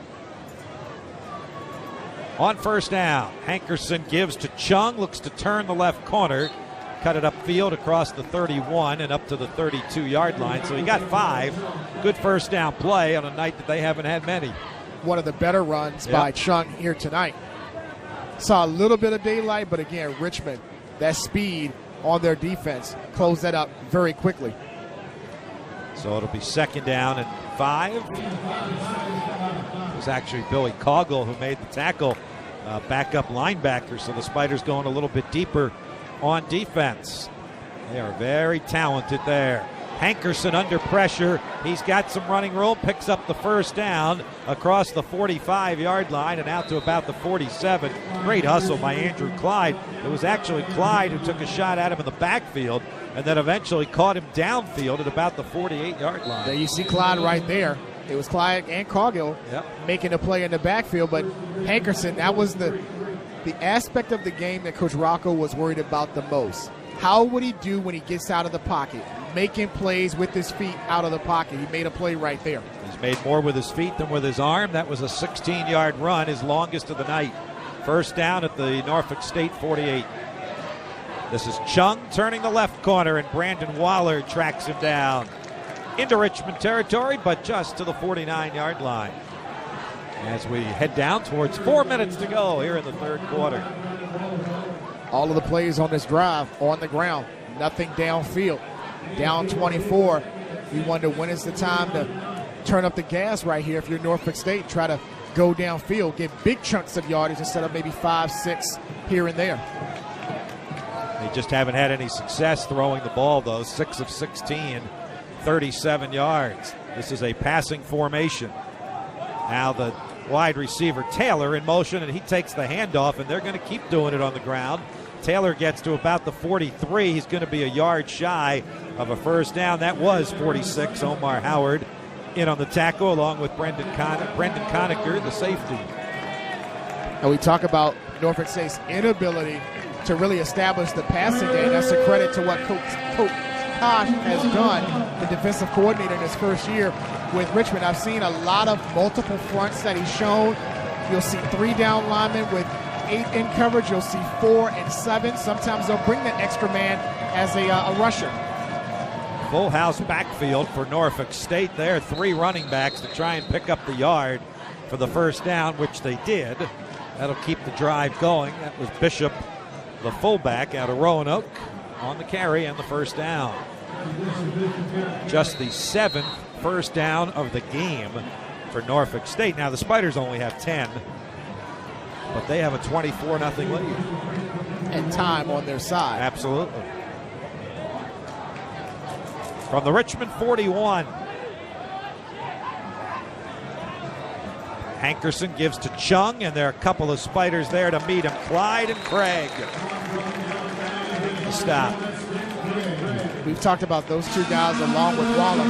That entire front 4 for Richmond has played on Norfolk State's side of the line of scrimmage for most of this game. They've done a good job of, at times, keeping Hankerson in the pocket, and when he's come out of the pocket, the backside has helped out, and on the running game, they have totally taken that aspect away from Norfolk State tonight. Second and long here. Spiders are coming. Hankerson's pass is swatted down. Trey Moore in the game for Richmond. Danny Rocco told us this week he was going to play more, and he has, and he just came up with a big play there. I talked about the multiple fronts. They came with pressure this time, bringing Moore as that extra defender coming up to make the play.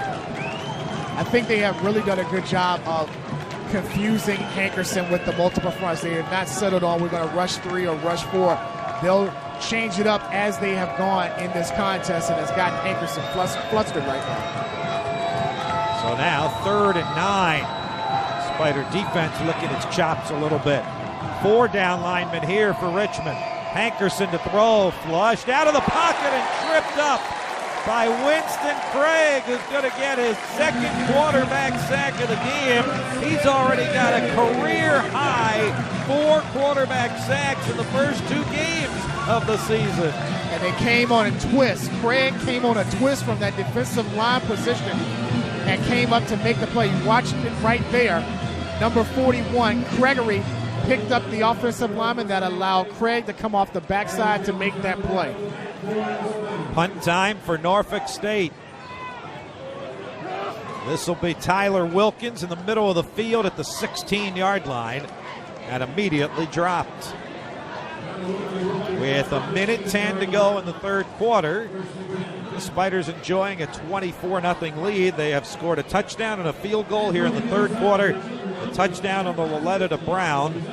Touchdown pass of 51 yards, and then the Griffin Trow 37-yard field goal, a career best for the Spider place kicker. And a career high for that guy in quarterback sacks in a season already. Bob mentioned about the defensive line licking their chops on that last third down conversion. You got to like it when you know it's a known down situation. You got the ability to just move and rush upfield. Craig did a great job on that play to rush upfield and get the sack on Hankerson. Spiders start from the 16-yard line. Play action fake. Loletta throwing deep. Downfield and reaching up and making the catches to Sean Brissett. No! He dropped the football at the 35-yard line in triple coverage. Loletta almost threaded the needle. It looked like Brissett had it, but then on the way down, he lost control. Let's watch it again. Got behind, 3 defenders, had it, juggled it, and on the way down, it came out of his breadbasket. He had the big catch last week against UVA when Loletta threw from his own end zone down the Spider sideline for 37 yards. That would have been a very similar gain had he been able to hang on. So the Spiders, to Danny Rocco's word, are staying aggressive. They're not sitting on this with a 24-0 lead late in the third quarter. 2nd and 10. Goodall, right side, backpedals for a yard, maybe. Stood up at the 16-yard line, so they didn't give him any forward progress there. On that last play, if you're the defensive coordinators of Norfolk State, Cornell Brown and Andrew Faison, you have to be a little bit disappointed on how Brissett was able to get behind the defense. 3 defenders there for Norfolk State, and Brissett had an opportunity to make that play. 3rd and 10 for Richmond. Spiders 4 for 10 on third down opportunities tonight.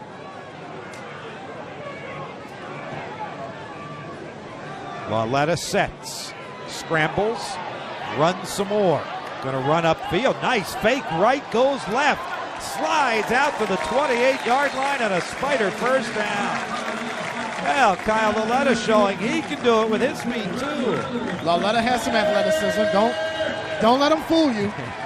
And watch how he's able to move around the pocket. Didn't see his first read, didn't see his second read. I'm just going to tuck it in, make some moves downfield, and get just enough to get the first down. And now Kyle will get a chance to catch his breath. That's the end of the third quarter. With the score, the Richmond Spiders 24, the Norfolk State Spartans nothing. Spider football continues in a moment.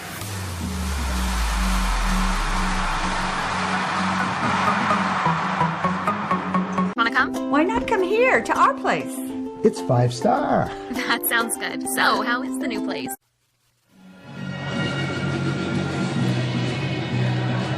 Back at Robins Stadium with Sean Robertson and Caitlin Crumpton. I'm Bob Black. We head to the fourth quarter. 24-0 Spider advantage. We will head to Stony Brook next week for the Spiders' open defense of their CAA title against Stony Brook, which lost at Temple today. And then the next home game 2 weeks from today against Colgate. That will be a much better and more competitive opponent than a lot of people are going to think. Sean, when they hear the name Colgate, that was a playoff team from a year ago that beat 2 CAA teams in the postseason, New Hampshire and James Madison. And we'll have that game for you on Spider TV on Comcast Sportsnet Plus 2 Saturdays from now at 3:30. First things first, got to win this fourth quarter.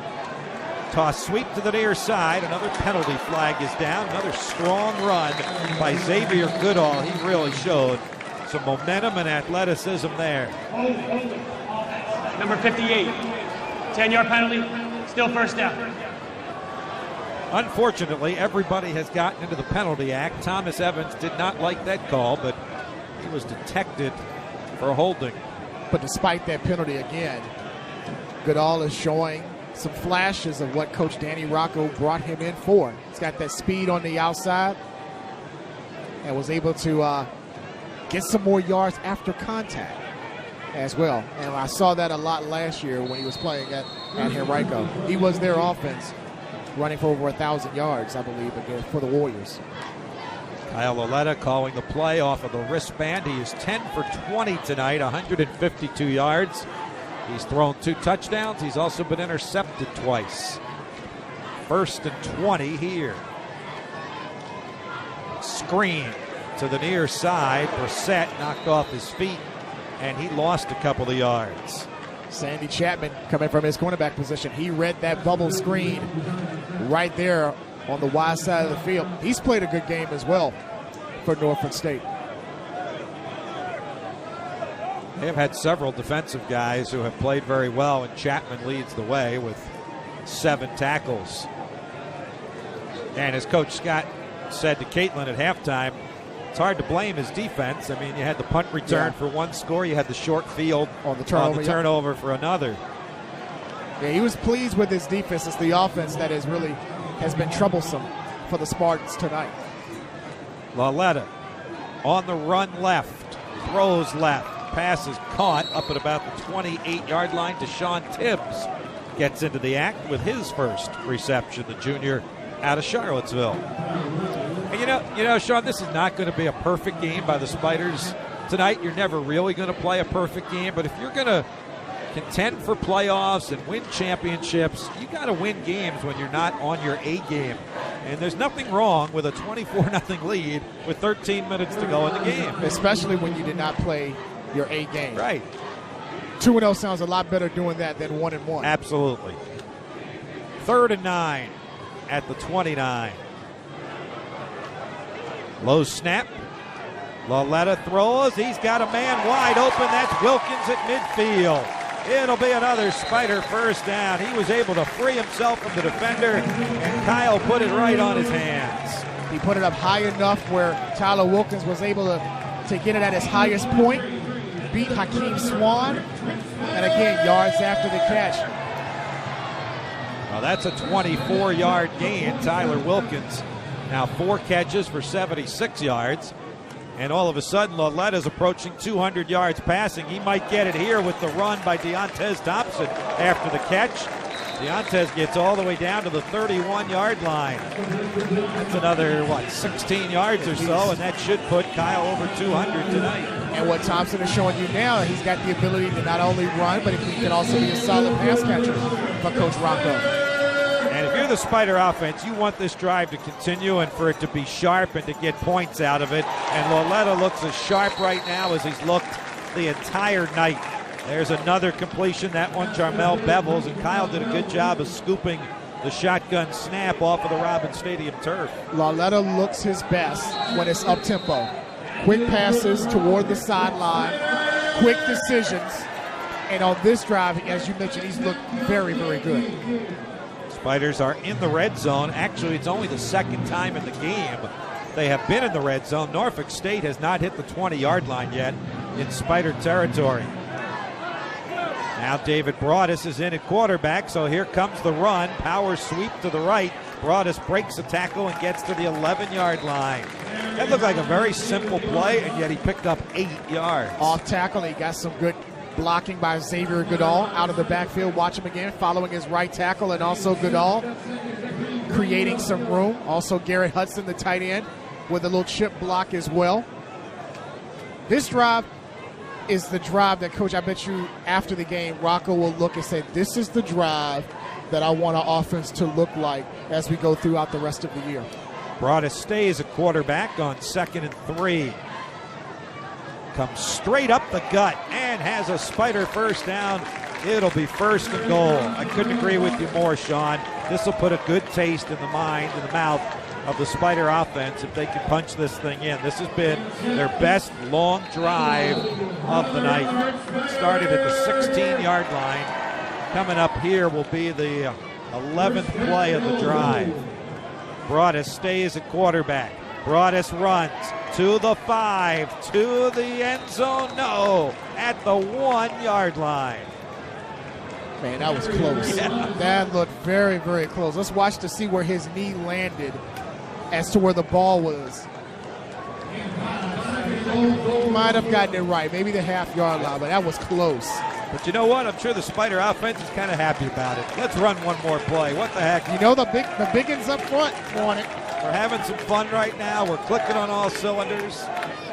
Havoc is the fullback. Thompson is the tailback on 2nd and goal at the Norfolk State 1. Deontez Thompson with his first collegiate touchdown. It's a 1-yard run. Touchdown, Spiders.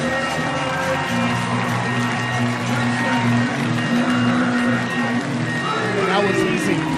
Following Thomas Evans, who was pulling from his right guard position. Thompson went in untouched. Check out Evans right there. He couldn't find anybody to block. Well, we both said it. That is the drive of the Absolutely. game for the Spiders. 12 plays, 84 yards, 6 minutes. They look sharp doing it. And Griffin Trout finishes it off with the PAT. Deontez Thompson, the redshirt freshman out of Indian Head, Maryland, with his first Spider touchdown, gives Richmond a 31-0 lead. With your remote on Xfinity from Comcast. Spiders now enjoying a 31-0 lead after a 12-play, 84-yard drive, 6 minutes and 9 seconds. Best drive of the night, Sean. I would agree. And we talked about the finish right there by Thompson following Thomas Evans. Left tackle Alex Light also had a nice block. And Pavic as well, the fullback, also had a key block as well, and allowing Thompson to score. Marcus Taylor from the 10. Comes straight up the middle of the field. Good return out across the 35 and up to the 37, where Norfolk State will start with just under 10 minutes remaining in the game. I'll tell you what, when Norfolk State gets into MEAC play, and that's going to be in, I believe, a couple of weeks, their defense is going to be, I believe, near the top of their conference. Late in the game, they've given up 17 points in this second half, but for the majority of the first half, that kept Norfolk State's offense in the ball game. They start from the 36. Check some of the Spider defenders out there, see if Chris Kosh is mixing some guys in there. He's actually been doing that most of the night. Chung looked to turn the corner. There was nothing doing there, so he came back upfield, and there wasn't a whole lot more there. You know, one of the fun things last year, Sean, about watching the Spider team was the adjustments they would make at halftime and how much better they were in the second half. Last year, the Spiders outscored their opponents 240 to 160 in the second half. So Danny Rocco and his staff got their attention at halftime more often than not. Seems like that's happened again here tonight. 17 unanswered second half points. He mentioned it to Caitlin at halftime. He was not pleased with how the offense looked in that first half. Hankerson, a deep drop, throws, and he throws this one right into the hands of David Norris. And Norris is coming back downfield to the 20-yard line. David Norris, who earlier had a fumble recovery, now has an interception. A late flag was thrown in that scrum near the sideline. He threw that. Norris was sitting in the zone, and Hankerson threw it right at him. First career interception for David Norris. Wonder what the penalty is going to be about. Let's find out from Hank John. Second celebration. Richmond bench. 15-yard penalty. First down, Richmond. Well, you got to get excited when a young man has his first career interception. I don't know about that. Watch it again. Threw it right to David Norris. It looked like Wahi was the intended receiver, but Norris in that zone sat in it, and Hankerson threw it right at him. And as we talked about earlier in the game, a great story for that young man, David Norris. Started his collegiate career at Alabama Birmingham, which decided to drop football, allowed their players to transfer and play immediately, and David Norris found a home here at Richmond. Madison, Alabama native. And I talked to him as soon as he came to Richmond, was very happy with the program, very happy with the curriculum and things of that nature. Good decision by him and also the staff to get him. Broadus stays at quarterback, so you know what's coming, and they still can't catch him. David Broadus inside the 25 and down to the 22-yard line, a 13-yard run. Well, I think that was a good way for Lauletta's night to end. Good for another on that last drive. And Broadus, great stiff arm. Yeah. He looked like a running back there. He was the leading returning rusher coming into this season. We know about the two outstanding running backs that Richmond had last year. He was the third leading rusher a season ago and came back as a leading rusher this year. Well, now this is interesting because he lines up as a running back, and Kyle Lauletta is a quarterback. He rolls to the left.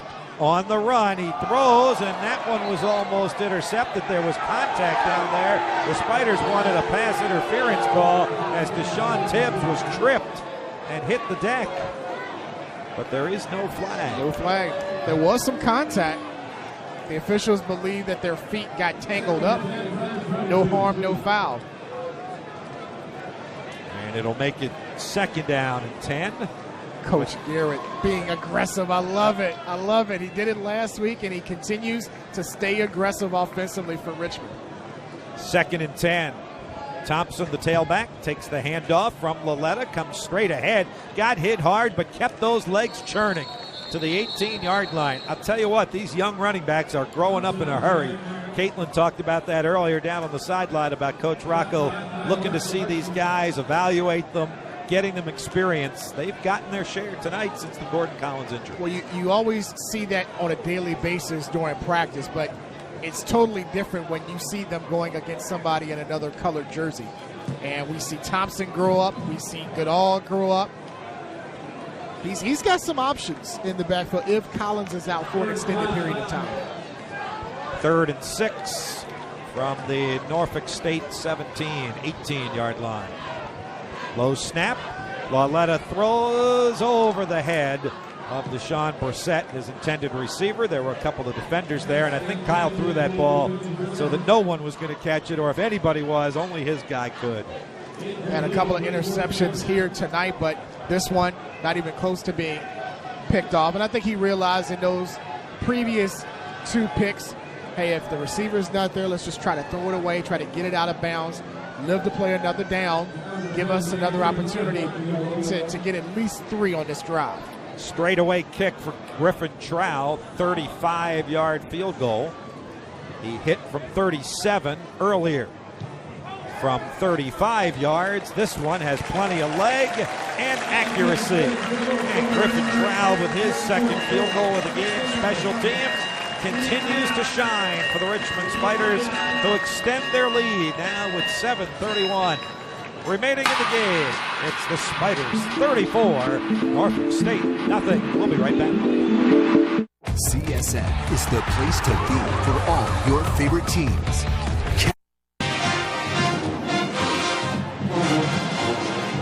Well, the Norfolk State band is still rocking it. We welcome them to Robins Stadium. They are one of the terrific, great bands in this country, Norfolk State.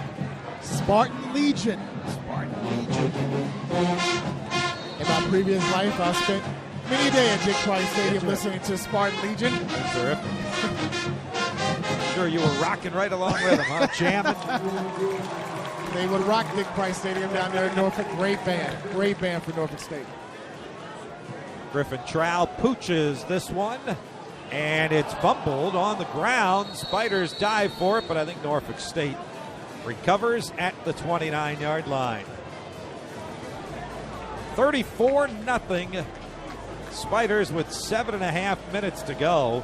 Norfolk State will take over at its own 29-yard line. The deepest they have gotten into Richmond territory tonight is the Spider 40-yard line. That's how dominating a defensive performance this has been by Richmond. We talked about it during the break. Richmond has more rushing yards, 121, than total yards for Norfolk State, 115.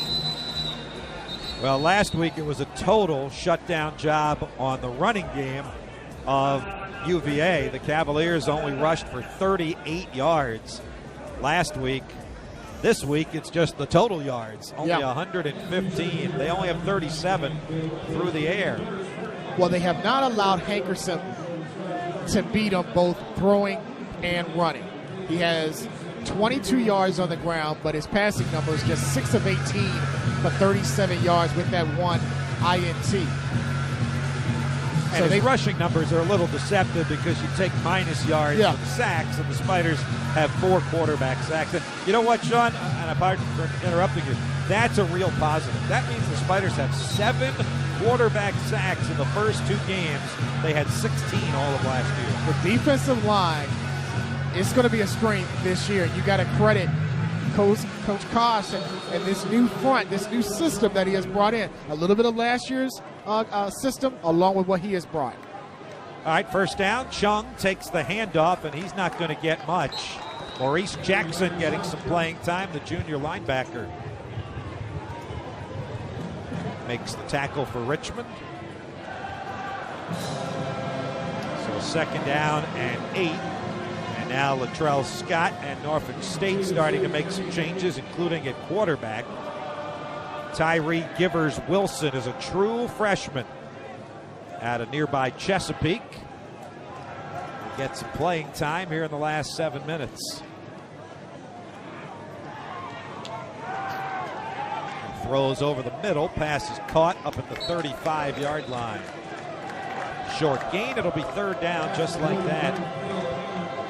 Givers Wilson attended Indian River High School down in that area. Joel Caleb returning home, as we talked about earlier in the game, making the catch.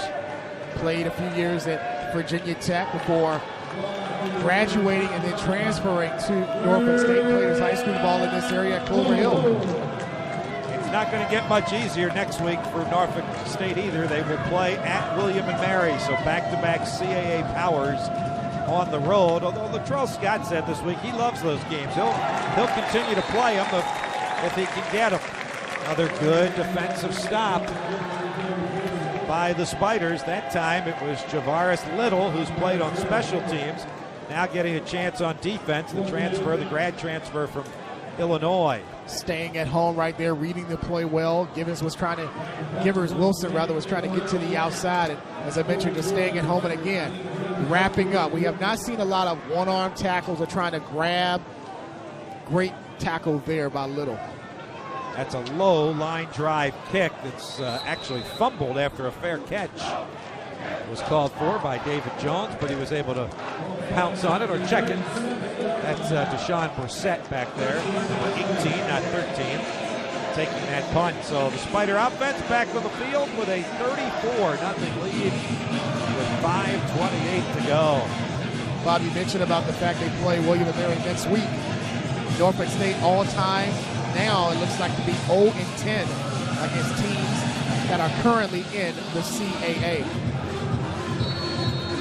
And they will go to 3-26 against ranked teams in the FCS. But again, Coach Scott said we'll play these state games. They're good for us, good for recruiting. William & Mary will play its home opener next week, so it'll be back-to-back home openers for Norfolk State here tonight against Richmond and next week against William & Mary. Renovated, remodeled Sable Stadium. Very nice. Yeah, very looking forward to that at the end of the year after all those years. In the box down at Sable. Only able to see about 3/4 of the field most of those years. And you mentioned about playing these teams such as William & Mary and Richmond and those likes in the CAA, with Norfolk State not being in the 1AA playoffs because they have that bowl game that they play each year with another conference in the HBCU fraternity. It gives them that other opportunity, as you mentioned, to play these teams and be like recruiting wars to a certain degree against them. Jay Palmer takes the handoff from David Broadus, gets out to about the 43-yard line. So Kyle Lalletta's night is done. He went 15 of 27, 216 yards, a couple of touchdowns. It's still going to look like a pretty good night, even though he wasn't as razor sharp as we have seen him in the past. Tyler Wilkins, Brian Brown, each with 4 catches tonight. And we need to circle Kevin Johnson right beside Kyle Lauletta. Yep. He was the young man that portrayed Greg Hankerson all week during practice. He was the scout quarterback, and he did a really good job at helping out the Spiders defense neutralize Greg Hankerson this evening. 3rd and 4. Broadus looked like he wanted to throw the ball, escaped traffic, threw it, and it's incomplete, popping up onto the Norfolk sideline. I'm sure David was excited about the opportunity to throw out of that quarterback position. He can do it, you know. He just gets called on to run almost exclusively. But watch right there. Got away from one defender, Anthony Smith, showing that mobility. Pass a little bit high and out of bounds. So now DJ Helkowski will punt away for the Spiders. This will be his 5th punt. He's averaged just shy of 40 yards a kick. James Church back at the 15-yard line.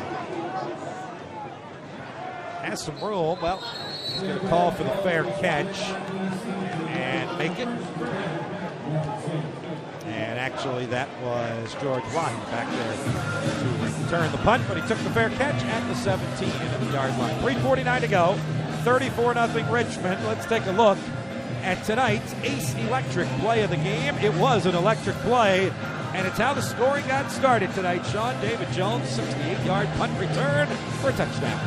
In the sun splash afternoon at Robbins Stadium, David Jones returning that punt return. You mentioned the fact that, it was apropos that he was able to do that after what happened last year with him suffering the broken arm against North Dakota State.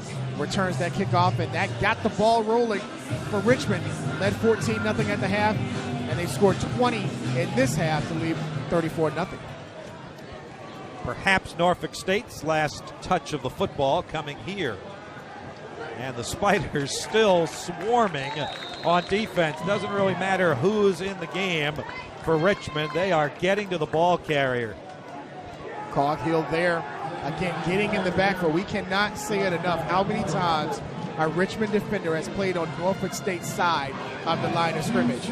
Coghill right there in your picture, blows that play up from the word go against Aaron Savage, and got some help from his friends as well. If there's one thing that Coach Rocco can hang his hat on tonight and how he was pleased with, I guess, from the entire game, was how well his front 7 played, as well as the secondary, but especially the front 7 doing a really good job of neutralizing Norfolk State's rushing attack.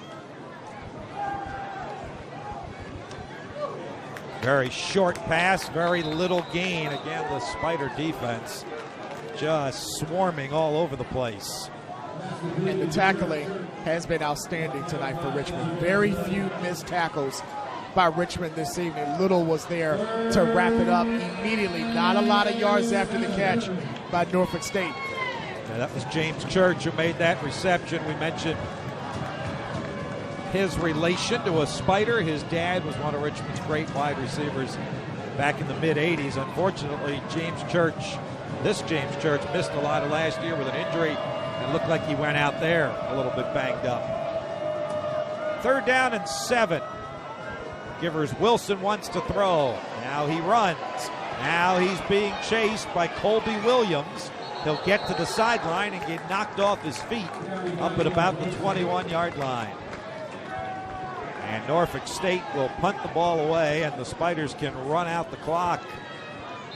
Great pursuit there by Williams going up against Norfolk State's right tackle. The starter still in the game for the Spartans. And stringing that play out toward the sidelines, allowing the backside help of Richmond to come up and make that play. Almost knocking down one of our cameramen. They're tough. They're also smart. They get out of the way. I don't know if that ball hit a Spider. Let's see. Officials will stop the play at the 44-yard line. It'll be Richmond ball. So Richmond will get it. It was an unusual punt. It was. And play at the 44. Well, Bob, we mentioned the homecoming for Latrell Scott. He's the head coach here at Richmond in 2010. There are several other members of his staff that has some Richmond ties. Christian Parker, cornerback coach, played from 2009 to 2012. We talked about it before the game. Aaron Corp, quarterback from 2010 to 2011, threw for almost 3,000 yards in 2011. He's their quarterback coach. And also Mike Ferragali, the offensive coordinator of the national championship team in 2008, and was also on the staff in 2009, is his tight ends coach this year. So he's got a lot of experience with Richmond and also statewide as well. I mentioned Cornell Brown and also Andrew Faison on his staff as well. Call them the Richmond Spartans. Hey, there's a carry for James Pavick, the Spider fullback. That's his first career carry. Preseason All-CAA fullback, first career carry. He's had some receptions, but never a carry. That's the first time he's carried the ball. And the Spiders are going to get their first shutout since 2 years ago when they blanked Rhode Island 37-0. Great job by the defense to limit Norfolk State to 122 yards. They never got inside the Richmond 40-yard line. Pavick gets his second carry, and the Spider bench loves that. And there is a new defensive coordinator, Coach Kosh. The players who we've talked to in the offseason and also last week all rave about the fact that he was able to take what was already here. And what I mean by that is he didn't come in and put his system in place and say adjust to what I bring to the table. He adjusted to what was already in place. He threw some of his own plays and terminology in it, but he bought into what was already here. And the results, only 10 points average allowed in the first 2 games. Terrific start for the Spider defense and special teams. And the offense solid as well. Jay Palmer with the carry there on what will be the last play of the game. So the first ever meeting between Richmond and Norfolk State goes to the Spiders by a 34-0 count. First shutout since 2014. Danny Rocco and Latrell Scott with a warm handshake and pleasantries at midfield. The Spiders go to 2-0. Norfolk State falls to 1-1. Took them a little while to get going, Sean, and that might have been expected after the emotional win last week against UVA. But when they got it going, the Spiders were pretty strong, especially in the second half. Second half outscoring Norfolk State 20-0. And that last drive when all the starters were in, by far the best drive offensively that Richmond had. They looked sharp on that drive to end the ball game. Yeah, that was the 12-play, 84-yard drive in a little over 6 minutes that made it 31-0. Deontez Thompson finished it off with his first career touchdown. Some of the other accolades, Winston Craig had 2 quarterback sacks. He already has 4 on the season. That's a season high. Griffin Trow with a career-long 37-yard field goal, and the Spiders continue to protect the home turf. They've now won 8 in a row here. They've won 11 straight home openers, and they are now 10-0 all-time in night games at Robins Stadium, which tonight began its 7th season of hosting Spider football. Turns out to be a good night for the home team. Nice way to start the home season, getting a shutout on Norfolk State before conference play begins next week. Yeah, that'll be the focus of attention come next Saturday. But let's focus in on tonight's 34-0 victory for Richmond. Caitlin down on the field with head coach Danny Rocco. Coach, your offense started this game off a little stagnant, but they were able to come out in the second half and make some plays. What adjustments were made at halftime? Well, we protected a little better. I thought we played with a little more tempo in the second half. I thought in the first half we were a little bit sluggish, a little slow out of the huddle. We didn't get up to the ball. We weren't real crisp. I thought in the second half protected our quarterback better, a little more crisp. And then our defense played a great game. Anytime you go up there and pitch a shutout, it's hard to do. So real proud of our defense. Talk a little bit more about that defense and the effectiveness of your front seven these past 2 weeks. Well, I think it's really talented. I think it's about as good a group as we've had. We've got good experience, so we got enough talent and depth. And Coach Koss is doing a really good job with coordinating the defense. So we're off to a real good start. And talk a little bit about your special teams. They came up big for you tonight with David Jones and that 68-yard punt return in the first quarter. I said Tuesday at the team meeting we're going to run a punt back for touchdown, and I think I kind of willed it to happen. So our guys were kind of focused all week long and trying to do that. So really proud of our ability to perform. Thank you, Coach. Congratulations.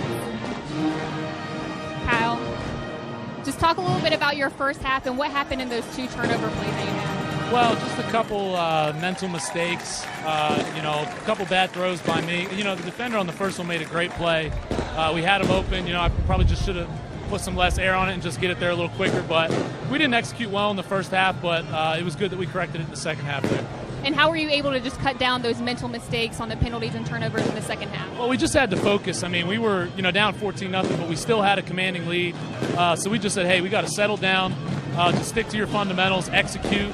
And, the line played a lot better in the second half. We got some positive runs, some positive passes, some quick shot plays that worked, and we definitely executed better in the second half. Talk a little bit about your relationships with Brian Brown and Tyler Wilkins. They really showed up big for you tonight in their touchdown. Yeah, Brian Brown's an established player. He's been great for us for a while, and, those guys are going to make plays when it counts. Tyler had a great game last game up in Virginia, and he carried it into this game. He's a playmaker for us. And I trust him. That's what I told him on that first touchdown. We had man-to-man, and that necessarily wasn't a throw that we've practiced in. That's not necessarily a spot I've thrown the ball in practice, but I said, hey, man-to-man, I trust you. He just made an unbelievable play on both of those touchdowns. Thanks, Kyle. Enjoy it. Guys, back to you. All right, Caitlin, thanks. Tyler Wilkins, 4 catches, 76 yards, and a touchdown. Brian Brown, 4 catches, 71 yards, and a touchdown. And Laletta finishes 15 of 27, 216 yards, and 2 touchdowns. But, Sean, beyond that, the story of the game, the Spider defense pitching a shutout. Can't say enough about what they did. Let's look at the stats right now. Holding Norfolk State to 122 yards of total offense. Only 46 yards through the air. Hankerson was 6 of 18 with an interception and only 37 yards, sacked 4 times, and a great defensive play. Just tremendous how they were able to stuff Norfolk State offensively tonight. Spiders led 14-0 at halftime. They extend that to a 34-0 victory over Norfolk State. The second-ranked team in the nation now goes to 2-0, and they head to CAA competition next Saturday, the opener at Stony Brook. Then back home here 2 weeks from tonight, a non-conference game against Colgate on Family Weekend. We'll have that one for you on CSN+. That does it for our coverage of Richmond Spider football for tonight. We thank all the hardworking folks at Spider TV for making our telecast possible. Now for Caitlin Crumpton on the sideline, Sean Robertson in the booth, Bob Black saying so long from Robins Stadium.